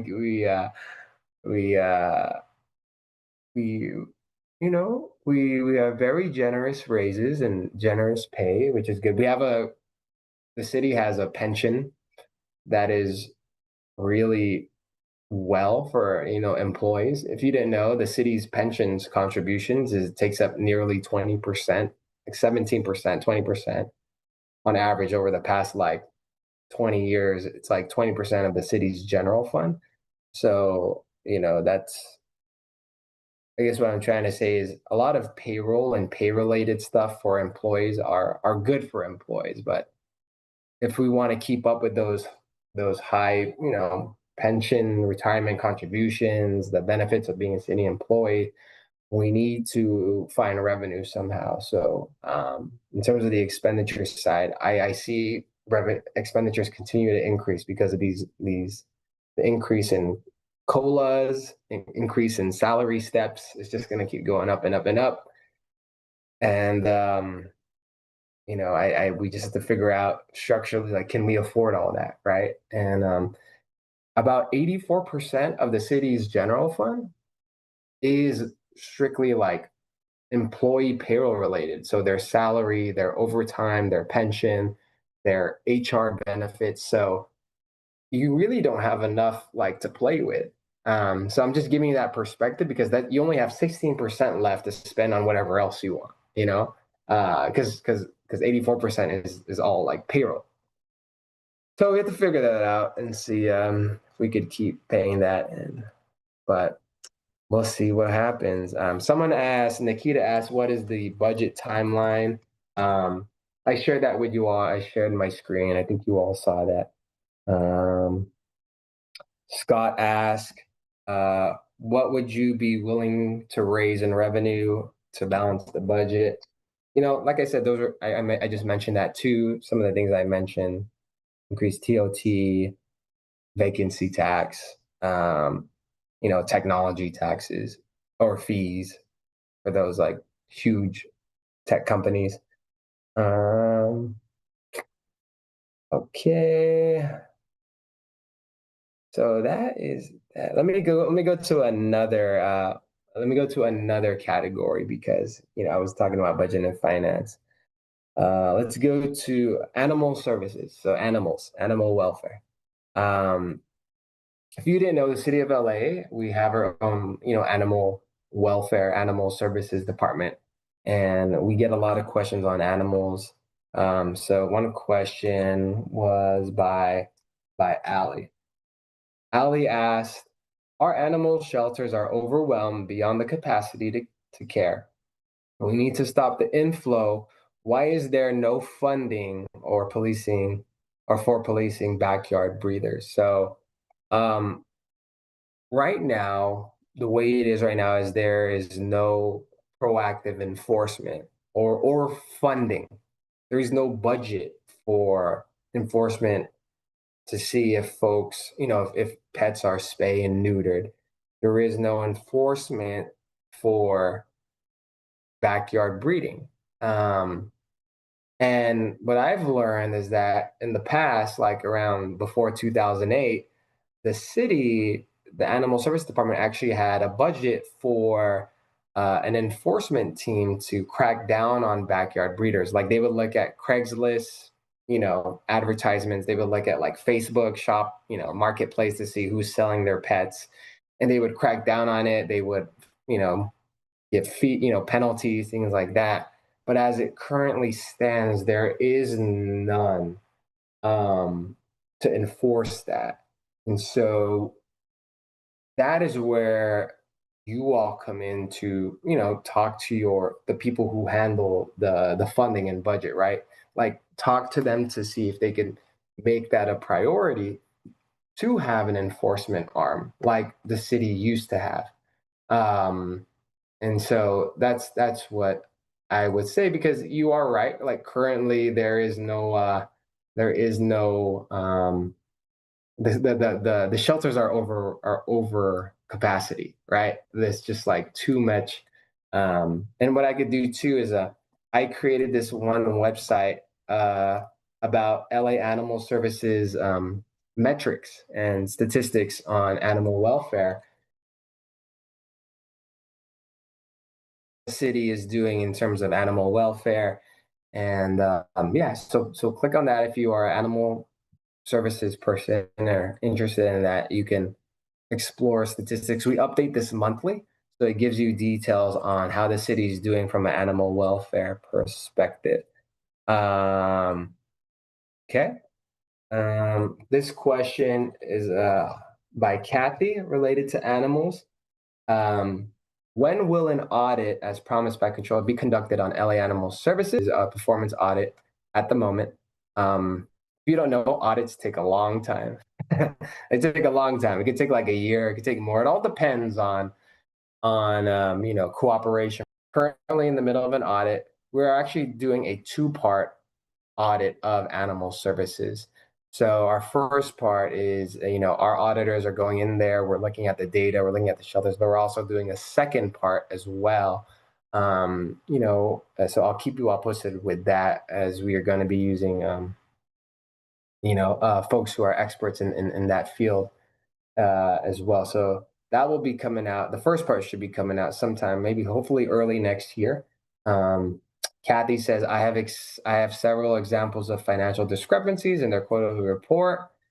Um, yeah, Kathy, if you ever see financial discrepancies, like share it with me and I can pass it on to the department to try to get an answer. Um, you say their stats are general questionable. Okay. Also, where can the public get details about grants held by the city and how much money is sitting there, as these are not always stated or shown in their financials? That's a good question. I know when we get grants from the state or from the feds or county or something, we do have like line items for that. And so I can find out for animal services to see what grants they have. Thank you for that question. Okay, let's go to the next question. I'll stay on. By the way, I'll stay on till 10:30. I'll do another 50 minutes because this is fun. I'm having a great time. I'm actually out of water, so I have no more water. So we'll figure it out, y'all. We'll get through this. Let's go. Okay, next question. And this question or comment is from Daniel. And this is animal services. And then I'll go to another category after this last one for animals. So this comment is from Daniel, or I think it's more of a comment. I have provided immense documentation regarding doctors, statistics, rigged contracts, stolen donations, possibly criminal dumping of animals by LA Animal Services, where the gross negligence has also resulted in tens of millions of dollars in legal payouts. Why does the commission continue to be stacked with people with virtually, if not literally, no animal experience? The whole department is being manipulated by deputy mayor, okay, to the detriment. So this looks like a comment and frustration, right? Obviously, a lot of folks are frustrated with what's happening to the animals, and well, as it relates to the commission, I know that they had a commission meeting today and someone resigned. So I think they're trying to find folks. But if you want to be on the commission or you want folks who, can be your voice on the commission, the mayor appoints the commissioners. So you could reach out to those folks to see if who you would have in mind to be on the commission, because the commission acts as like that sort of civilian oversight of that department. So I think there might be an opening coming up for there. So if you want someone on there, try to reach out to the mayor or et cetera to get on that. Okay, let me go to another category because there's just a lot of questions. Let me just do one more actually, because someone asked about for animal service. They asked about spay and neuter. So this is from Gail. Gail asked the community cat program LAS. They said there's no money. This needs to be audited, as well as spay and neuter fund. What I know is that the city has about $5 million or $5 or $6 million for spay and neuter, and then about 1 million for the community cat program. And so our website shows some of those stats about how much vouchers have been redeemed so far. Because if you don't know, the city has a spay and neuter voucher program for free or discounted spay and neuter. And so, but it can only go so far. I think it's very limited, and there's not enough funding to have and it doesn't even cover the cost for these private vets, right? Who accept the vouchers. If it were up to me, I would have a government funded, spay and neuter, and have like 20 veterinarians throughout the city just doing government funded spay and neuter, right? But that requires political will and money. So, but Gail, to your comment, I can ask about it and I can look into it just to see, where's that 5 million now as we are hitting the middle of the fiscal year, and how much have we done, things like that, and seeing if there are, receipts and things like that. So thank you for that. Okay. Let's go to homelessness. Let's talk about homelessness. Homelessness. Let's go. Everyone wants to talk about homelessness. Okay. All right. So Andrew asked, okay, whoops. Our first homelessness question is from Andrew. Can we have more transparency and accountability about where billions of dollars went to fight homelessness? So that is a great question, and everyone always wants to know where are we spending our homelessness dollars. So I could show you real quick this. We created a homelessness dashboard for the city, and I'll just share my screen. I put it in the chat, but I'll show you real quick on how to best use it, so you all can, play with it on your own, or take a look at it after this and play with it. So let me share my screen, and you could see some of the transparency efforts we've been trying to bring around homelessness. So let me share. So I go here. Okay. So this is our homeless dashboard that we created. So at the very top, we try to include, pretty high level statistics or stats about just homelessness related, things. So you see how much our budget is so far for this fiscal year. This is the homeless budget. You can see how many unhoused people there are based on the homeless count. You can see how many folks have been permanently housed. You could also click on these sources below it, and it will take you to the source on where we got those numbers from. So play around with this. You could see also some maps that we created.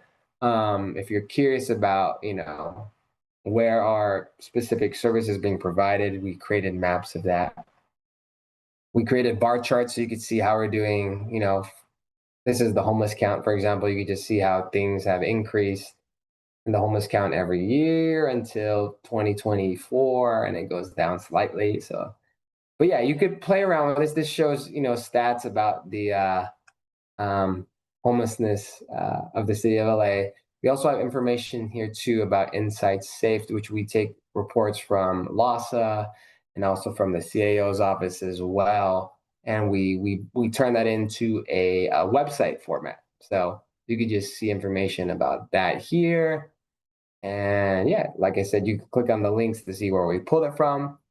One thing I want to show you is this one. This is our homelessness expense tracker. So when I took office, the city didn't have like they weren't able to like tag homelessness spending because homelessness is not a department, right? So it's much harder. Homelessness is spread across many different departments.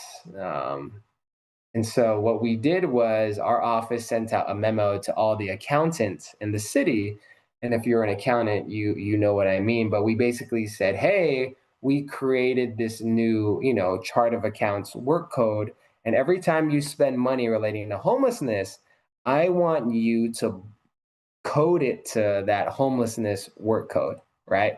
And so because of that, starting in 2024, sorry, fiscal year 2023, you can actually start to track like homelessness spending now. It's not perfect, but it's a great start, right? And you could actually see here how much we're spending, who are the vendors we're spending, what's the work order name, what does it relate to, and then also what's the payment description, like why are we paying for this,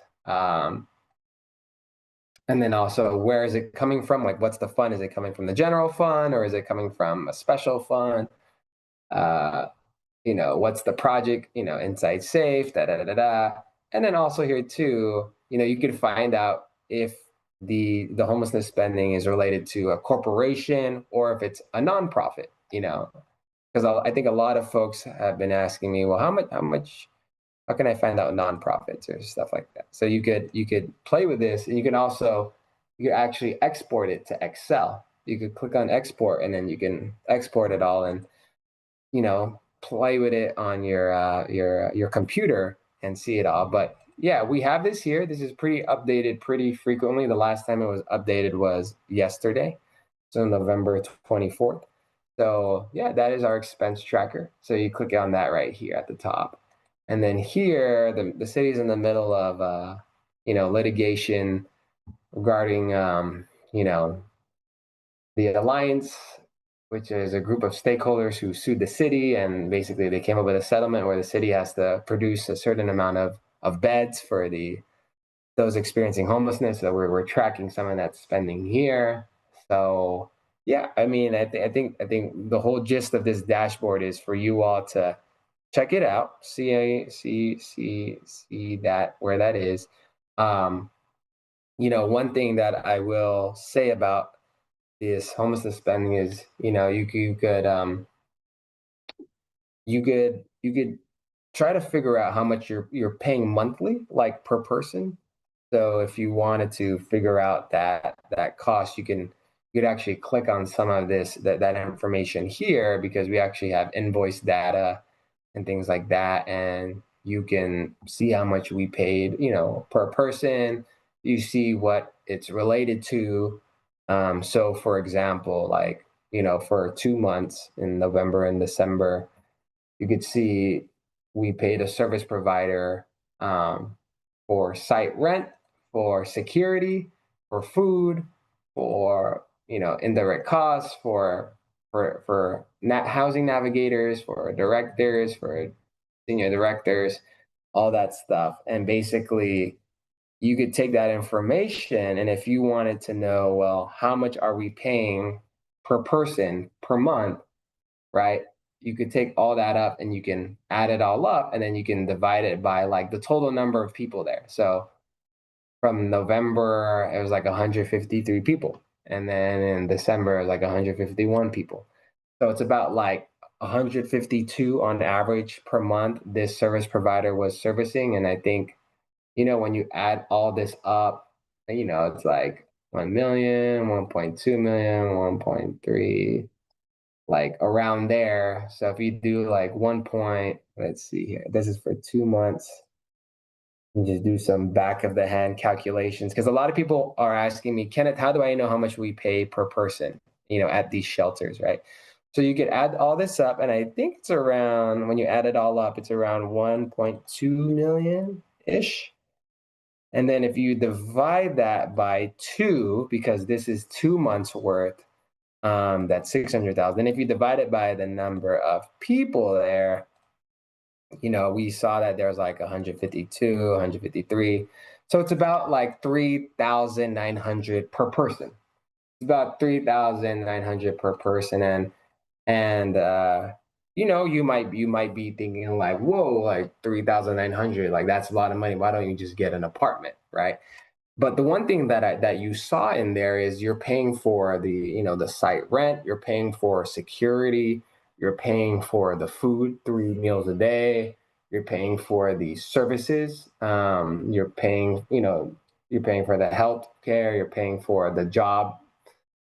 So you see how all that's broken down, right? So I'm showing you that so you all could see all the numbers yourselves and see like what is that getting you, right, for that. So you could see all that numbers, there in the based on the invoice breakdown. So play around with that and you could see where that money is going. So let us go to the next question for homelessness. um this question is by Corrine. Corrine asks, what is the financial impact for the city of Los Angeles and LASA, with the new federal regulations in 2026? So there are some new federal regulations happening. So basically, federal funding for the continuum of care, which, sort of dictates how we do homelessness in the city of LA, and serving folks who are experiencing homelessness. It is changing the federal funding, and that will impact the funding. So for permanent supportive housing that was built through, Measure HHH. So we will see, uh, more definitively as time goes on what those new changes will do from the federal government. Um, the next question asked is from for homelessness is related to Jessica. Jessica asked, where did all the LAHSA money go? So LAHSA stands for the Los Angeles Homeless Services Authority.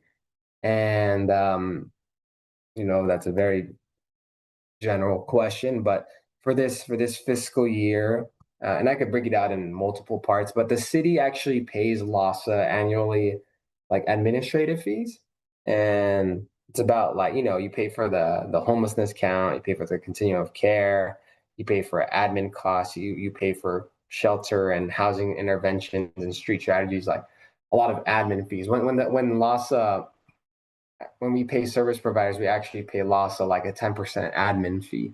So that amounts to about like 50 million that we're paying LAHSA this fiscal year. Now, the other question is, and I think this is what you're getting to, is where's all the money that LAHSA is spending? Like, where is all that going, right? And that could be in the hundreds of millions, right? Like that is a higher number. And some of that money that the city pays to LAHSA as a pass through, and some of that money that we're showing can be seen on our homelessness dashboard. Um, some of it could also be seen in our homelessness tracker, the expense tracker that I showed you. So I would say that that's a good place to start is looking at, if you really want to go into the granular details, is play with that our dashboard, because we include like the invoices, we include the breakdown like you saw of the pie chart of the invoices from service providers. We do include some of that data where you could see where that money went, who are the vendors, who are the service providers, things like that. But one thing to know is, like, LAHSA is it's a county and city partnership, right? And they handle our homeless management information system. It's called HMIS, right? It's basically the software that's being used to gather all the data.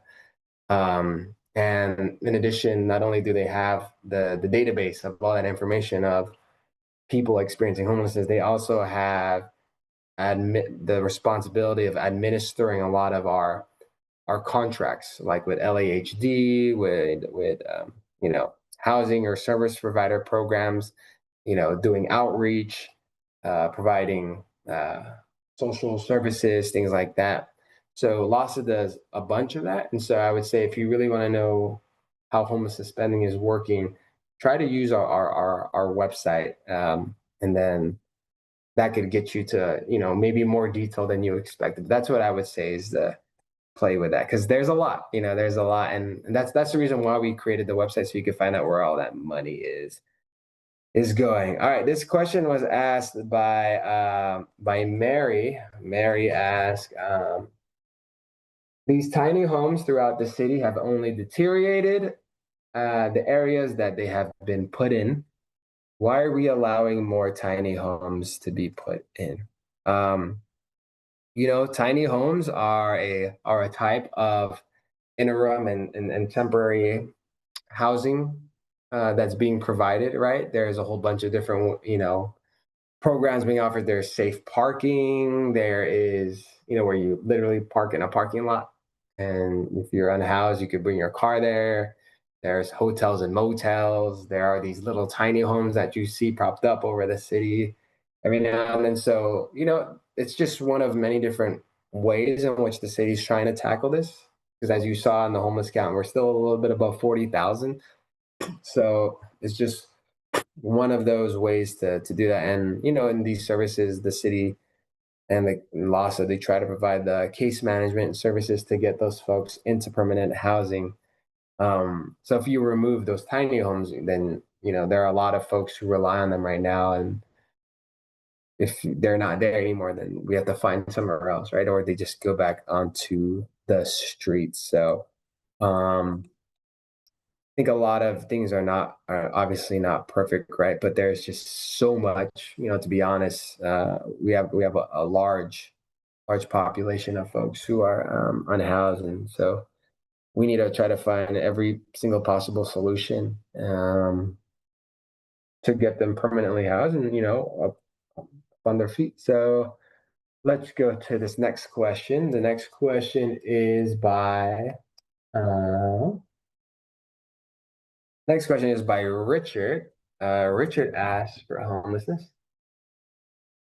What are allotments for affordable housing and housing for the homeless via the Inside Safe program to attempt to ensure that all those homeless have proper temporary and long-term housing available throughout Los Angeles city boundaries? So, I think Richard's asking about Inside Safe and Inside. If you don't know what Inside Safe is, it's a citywide proactive, housing-led strategy. Through the use of interim housing, right? Um, we're using a lot of hotels, motels, and we're trying to get folks into those as fast as possible and help them transition into more permanent, stable housing. And in these Inside Safe motels, hotels, they are getting, like I said, those 3 meals a day, case management, etc. Um, and so that's what Insight Safe is mostly focused on. It's more on the interim, right? And we're trying to get them into permanent housing. So to your question about how much is going towards affordable housing, that is that there are in the homelessness budget there we are building permanent supportive housing through HHH. I know we're winding down. I think this fiscal year it's $37 million for the construction of those permanent supportive housing efforts. And there's also, I think, 20 million from state and other local grants for the construction of permanent supportive housing too. So that also is getting allotted for that. And then also Measure ULA. Measure ULA, um, they are they just released a NOFA, funds available for affordable housing construction, and that's like in the $300 million effort. So there's a lot of money and funds going into the construction of housing, whether it's permanent, supportive, or affordable. And so yeah, that is that question. Let me jump to it's 10 o'clock. I'll be on for another, till 10:30, but let's jump to another category. We just did homelessness. Let's go to another. A lot of questions we got was police. So let's go to the LAPD. And let's do it right here. Okay, so um, first question is by Adriana. Adriana asks, well, I mean, I don't know if it's really a question, but Adriana says police budget transparency. And so if you want to know like the budget for departments, we actually created this tool so you all can see how much money the city is budgeting to spend. And I'll put it in this chat here. So if you click on this, if you click on this, and I'll share my screen. But we created this little budget app tool, for more visual purposes and breaking things down, because the city's adopted budget is like 600 pages. And so why don't we thought, like, why not just make a website that's visually easier to use? So if you wanted to know how much the police budget is, Adriana, you could just see here. You could also see other departments too. It's broken down by largest budget amount to lowest, so you could just see how much money a department is getting. You could also compare it to the prior fiscal year. You could see the green one is this current fiscal year, and the yellow one is last fiscal year. So you could compare the budgets and see how things have been increased or decreased, right? See where the city's been investing funds. And so if you look at police, you could click on it. But before I click on that, if you just really wanted to only focus on one, you could filter for a specific one by clicking this drop down. And then also, if you wanted to compare it to prior fiscal years, you could actually go as far as back as like 12 years ago.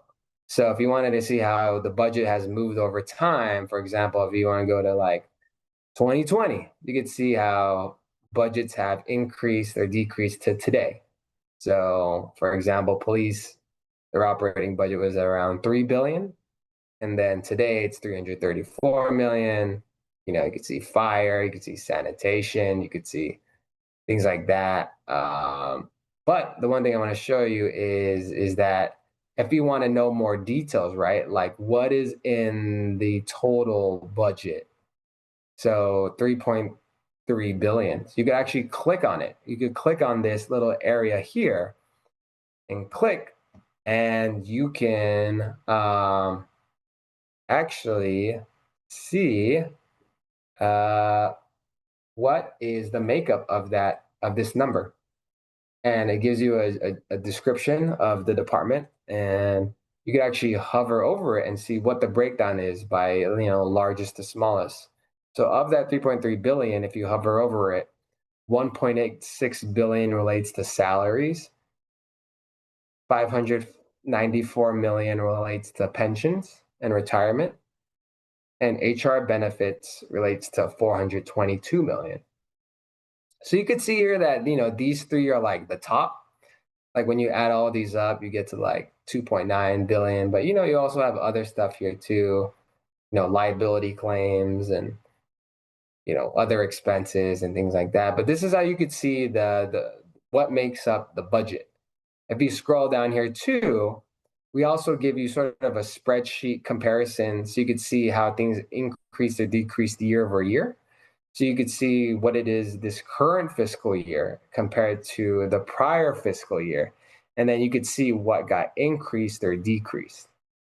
So yeah, that's how you could see it. You could do it for any department, right? If you click on anything you want. If you want, for example, let's do, I'll just show you quickly. You could do animal services, 52 million total. Salaries, pension, HR benefits make up like the huge chunk. Remember, I was telling you guys earlier, like 84% plus is literally related to payroll related stuff. Well, that relates to the employee getting paid, their salaries, their overtime, their pension, their HR benefits. So you could see that's the huge chunk of what makes up these departments. Yeah, and like I said, you can see down here, you can see the increases or decreases too. Let's see here. So let me stop sharing my screen. So that is Adriana. That's how you find out budget transparency anything, for anything. Play with that budget website. All right, let's keep going. 23 more minutes. Next question. Next question. Uh,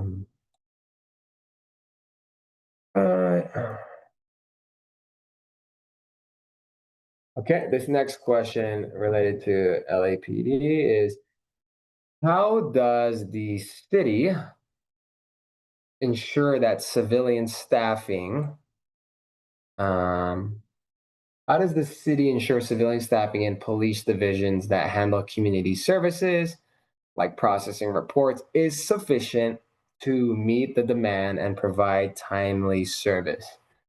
So, if you all don't know, like police, yes, they have thousands of officers, right? The city's trying to get to like 10,000 or 9,500, around there. They're trying to get to that number. But there are like 3,000 or 4,000, 3 to 4,000 civilians in the department. And so if you didn't know, when it came to the budget deficit and the layoff process and those to get laid off, the police civilians were actually the largest amount of that chunk. So when the city was deliberating like layoffs, they made up like a huge amount. I don't even know if it was half or amount, but it was a huge percentage of the amount. And so this question relates to sort of that, because how are you going to keep providing services for the community if you're a police civilian, if your staffing is always under threat, things like that. And so I guess from a literal perspective on how to make sure you ensure sufficient civilian staffing, like it's going to come down to political will and budget priorities from the city council and the mayor. That's pretty much everything. Like if you really, it has to be on their list or their radar to make it a priority in order to continue to do your job, right? And so that is the thing that all these elected officials have to deal with. How do we get the funding to fund more police civilians? How do we get more funding to fund spay and neutering animals? How do we get more funds to build more affordable housing? Right? It's all literally a question of political will and priorities, and that's why it's important to try to make your voice heard to elect it. So there's no easy answer to this. It's really comes down to it has to be a priority, and there has to be money, and the electeds truly trying to fund that, right? And so the next question is from Daisy. Daisy asks, how can voters and citizens change funding going to police irresponsible lawsuits? So this is a good question. You know, objectively speaking, right? Police make up the largest chunk of our city's liabilities each year. And so, how can citizens or voters change the funding, right? Because right now, if you don't know, when there are lawsuits and the city pays for that, it comes out of like the general fund. And if you all know, the general fund pays for everything else. It's our main operating fund. And if you take money away from the general fund, you have less money for departments. And if you go over budget, what happens, right? You have to take the money elsewhere from, another department, either through stopping them from hiring. So you take their, that money that was saved up for them, you take it away, or you get the money from the reserve fund, or you get the money, from more revenue, right? So how can citizens change it? So, we have actually been pushing, from elected officials to tack on a percentage of the liability of like a preventable lawsuit that was obviously due to whether that department's intentional act or negligence or something that could have been avoided. And so, for example, let's say there's a lawsuit or liability claim of $10 million, 10 million, right? Instead of doing the full 10 million, because I don't think there's a lot of political support to take all of that money from that department, is start off small with a percentage, maybe 5%, right? 5% of that $10 million lawsuit. And then once you figure out what the budget is for that department and that's set, then you could dock off that amount and then reallocate that money to go to another department. And the whole idea is basically is like you take a little bit out of that department and you show that, hey, like if you don't fix your liabilities, if you don't work to prevent harm or these massive liabilities, like we're going to take that money and it's going to have to go elsewhere because we need to fund our other departments, because right now we are funding those liabilities from all these other departments. So that's one of the things that we recommended, is taking a small percentage just to start with, and reallocating that to other departments and such. But like I said, it's going to be a huge task and a huge political will. I don't know if you could do it through charter reform and you could put that in the charter, right? Or you could say like, hey, if you are obviously responsible for this lawsuit and it could have been avoided and et cetera, like I think you could try to do charter reform, but I don't. We're in the middle of charter reform right now, and I haven't seen anything regarding liability reform. But that's one thing that you could do, is what I mentioned, is try to tack on those liabilities and take from the department budget, starting small first. But, you know, who knows? Who knows? Who knows gonna do it? Because right now, nothing's happening. Nothing's happening with liabilities. And that's why we launched this audit. I don't know if you all know, but we launched an audit on the city's risk management policies regarding reducing harm and liabilities. Because, like, I'm baffled that we just pay out. Like, if you look at the liability claims dashboard, we just keep paying and paying and paying. And that's why I told you all earlier, like, ask your elected officials, what are we doing about these liabilities? And the answer is like, no, but for real, like, really, really pressure them. Like, what are we doing about these liabilities? Because they're bankrupting us and people are getting hurt. So let's do it. The next question was asked by Dr. Araya. It's not really. question. It was Dr. Wright asked, "What is the police pension percentage?" If you go back to that budget website that I posted earlier, and you click on police, you could see how much is getting spent for police pensions for the year, or the contribution. It's like around 500 million, so it's around there. But if you wanted a percentage, you could see that on there. Okay. The next question is around police again. Tom has asked, does increasing the LAPD budget every year make us safer? What's the data say? So actually, before we took office, we did like this analysis, and I read a lot from data analysts, and they try to say like don't compare funding to crime rates because there's really like not a direct correlation, right? Because crime and things that make us safer could be due to a whole bunch of reasons. It could be the fact that people have better economic opportunity. It could be the fact that more cities are being invested in terms of like jobs, opportunities, infrastructure, green space, things like that. But what we did was, I was curious about it, and what we saw like earlier, before like around FY 2018 to like 2020, around there or so, around that time period, is that we saw that the police budget was going up, but we also saw too that like crime was also going up. It was like also going up at the same time. And then when you hit like fiscal year 2021, when COVID hits, we saw that there was a slight decrease of the police budget. It wasn't a lot. It was like a slight budget decrease. And then we saw crime go down.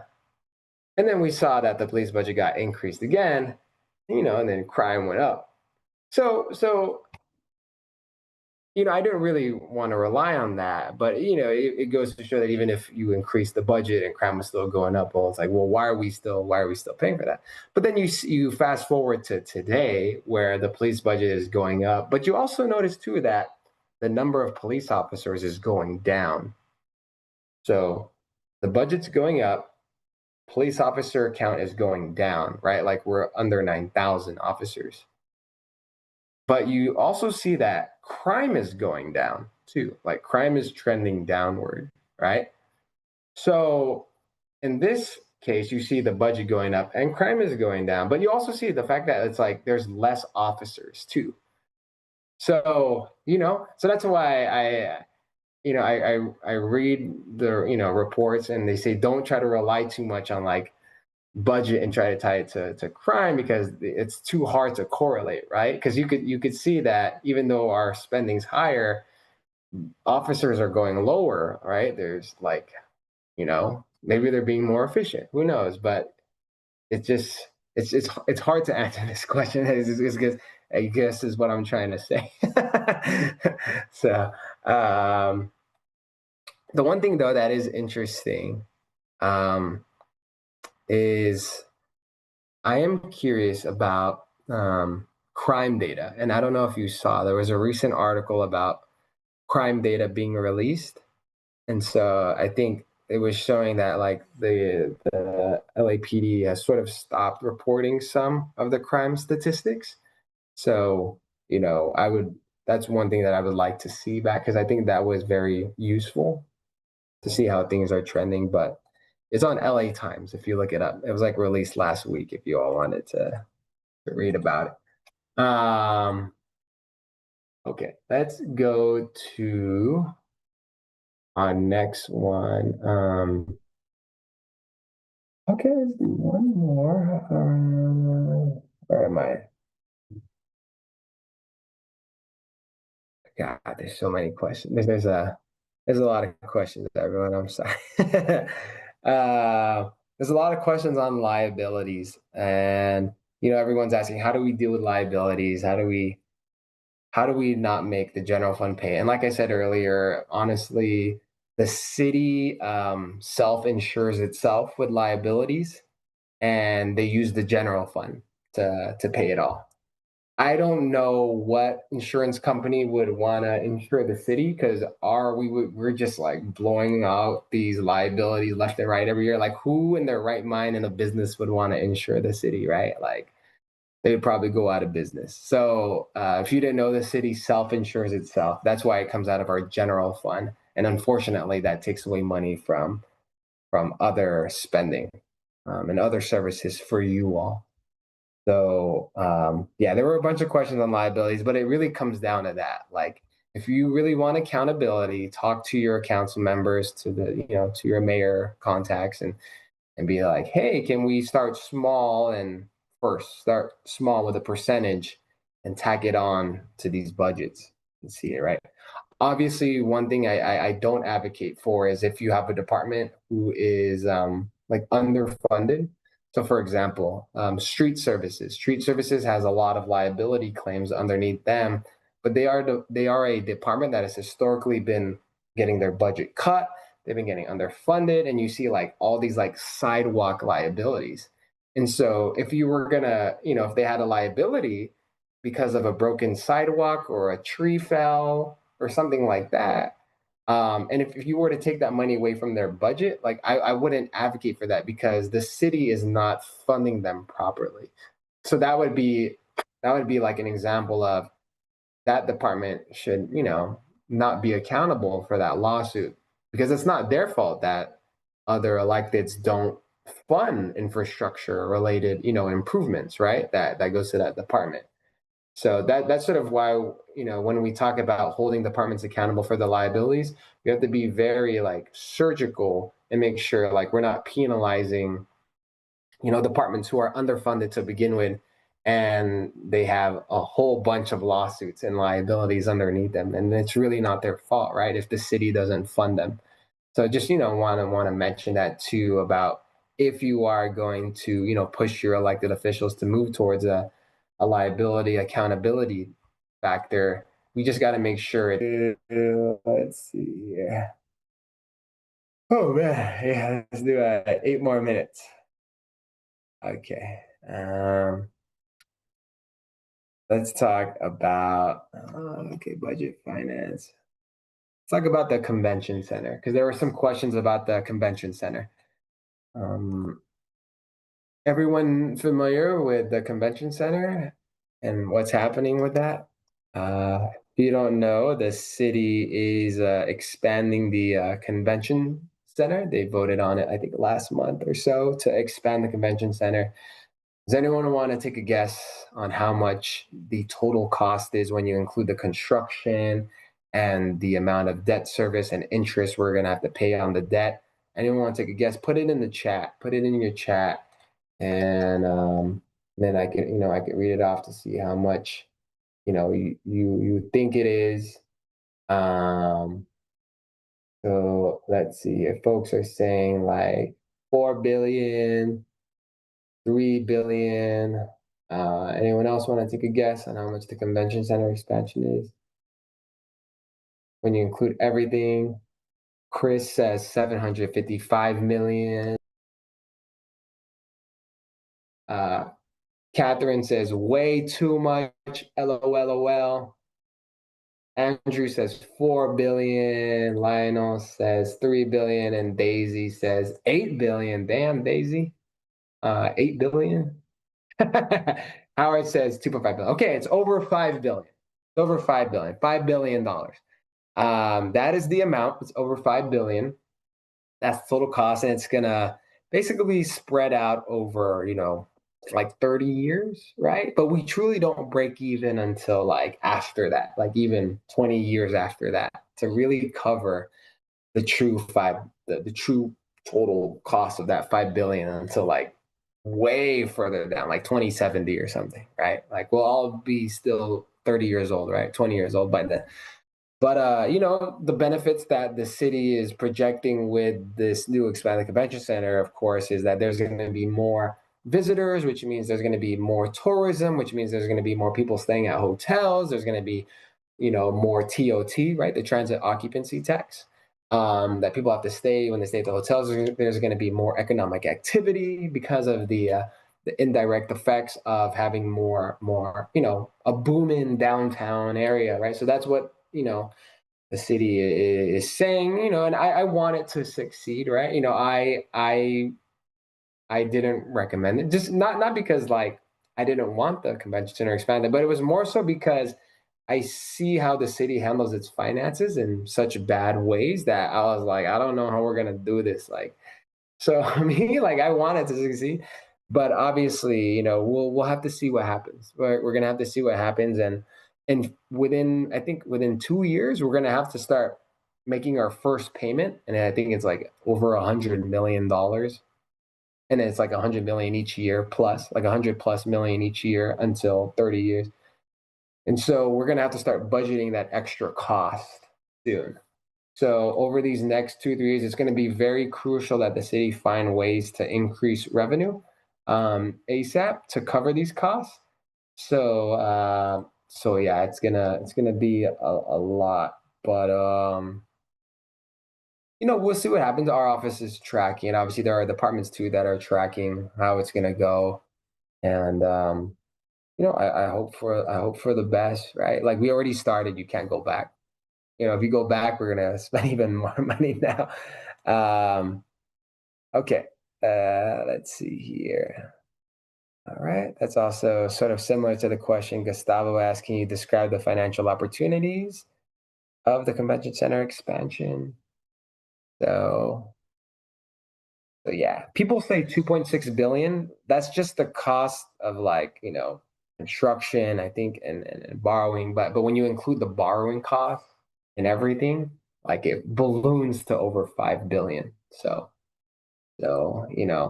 everyone says 2.6 billion. I'm an accountant. I look at everything because I look at things from like a total cash flow perspective, and I look at gross numbers and everything. So if someone tells you it's only $2 billion or $2.6 billion, you say no, it's 5 billion. It's 5 billion. Okay. All right. 3 more minutes left. I'll just do one last one on charter reform because some folks asked about that.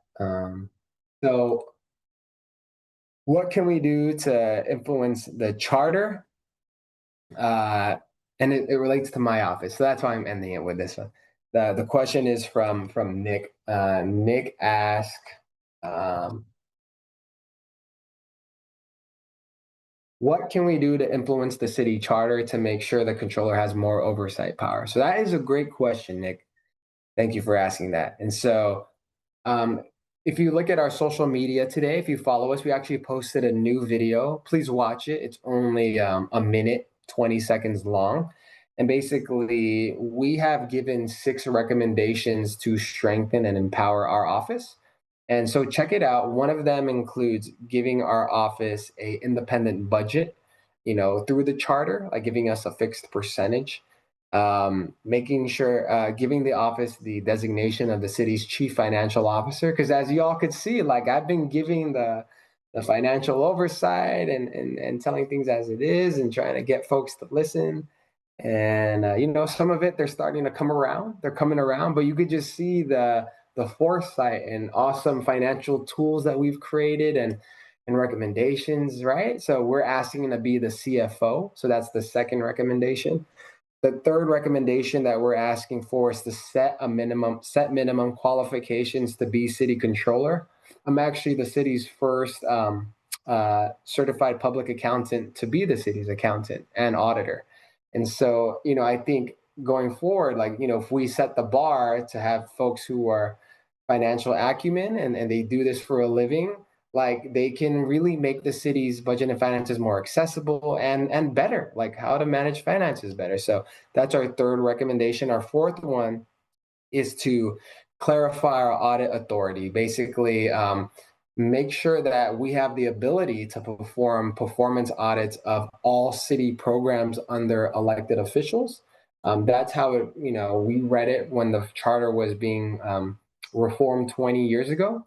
Because right now there are these disagreements that the controller's office cannot audit city programs under other elected officials, right? Which is mind-boggling to a lot of people because that means you could put like $500 million in another elected official and like I can't, no one can touch it, right? And so we just want clarification to make sure that, hey, actually, yes, we can do that. And so, because that was our understanding of it when it was reformed 20 years ago. So that's our fourth one. We're just getting clarification. The fifth one is allowing us to hire outside counsel or our own attorneys when there are conflicts with the city attorney's office. If you don't know, the city attorney is basically the city's attorney, and they are my attorney. But if we disagree with them, right, there could be clashing, and they may not represent us like fairly or in a good way. And we need to be able to hire our own lawyers because we go to court all the time, and we need to be able to fight for ourselves. But we can't do that if we have if there's a city attorney who we have conflict with. So that's our fifth recommendation. And then our sixth recommendation for the charter is enshrining our fraud, waste, and abuse function. We want that in the charter because this should be part of like our constitution for the city is let the controller have a fraud, waste, and abuse unit because that's what we do. We're the watchdog, right? Right now, our fraud, waste, and abuse unit was created by an ordinance by council and the mayor, but we don't want that to be like taken away, right? They could just vote to overturn the ordinance tomorrow if they wanted to, and poof, our fraud, waste, and abuse unit disappears. So we're saying let's put it in the city constitution so it's enshrined in there. So, so that's the city charter, that's the constitution. So that's what we need, to help us really be this successful independent watchdog that you all want. So if you all can, please reach out to the Charter Reform Commission and, email them, send public comment. Really look at our the caption in our video we posted today, and we list instructions on how to help us by submitting public comment to the Charter Reform Commission and push for these 6 recommendations. So I've been on for two and a half hours, and I'm sorry that for some of y'all, like I didn't get to your question. There were 130.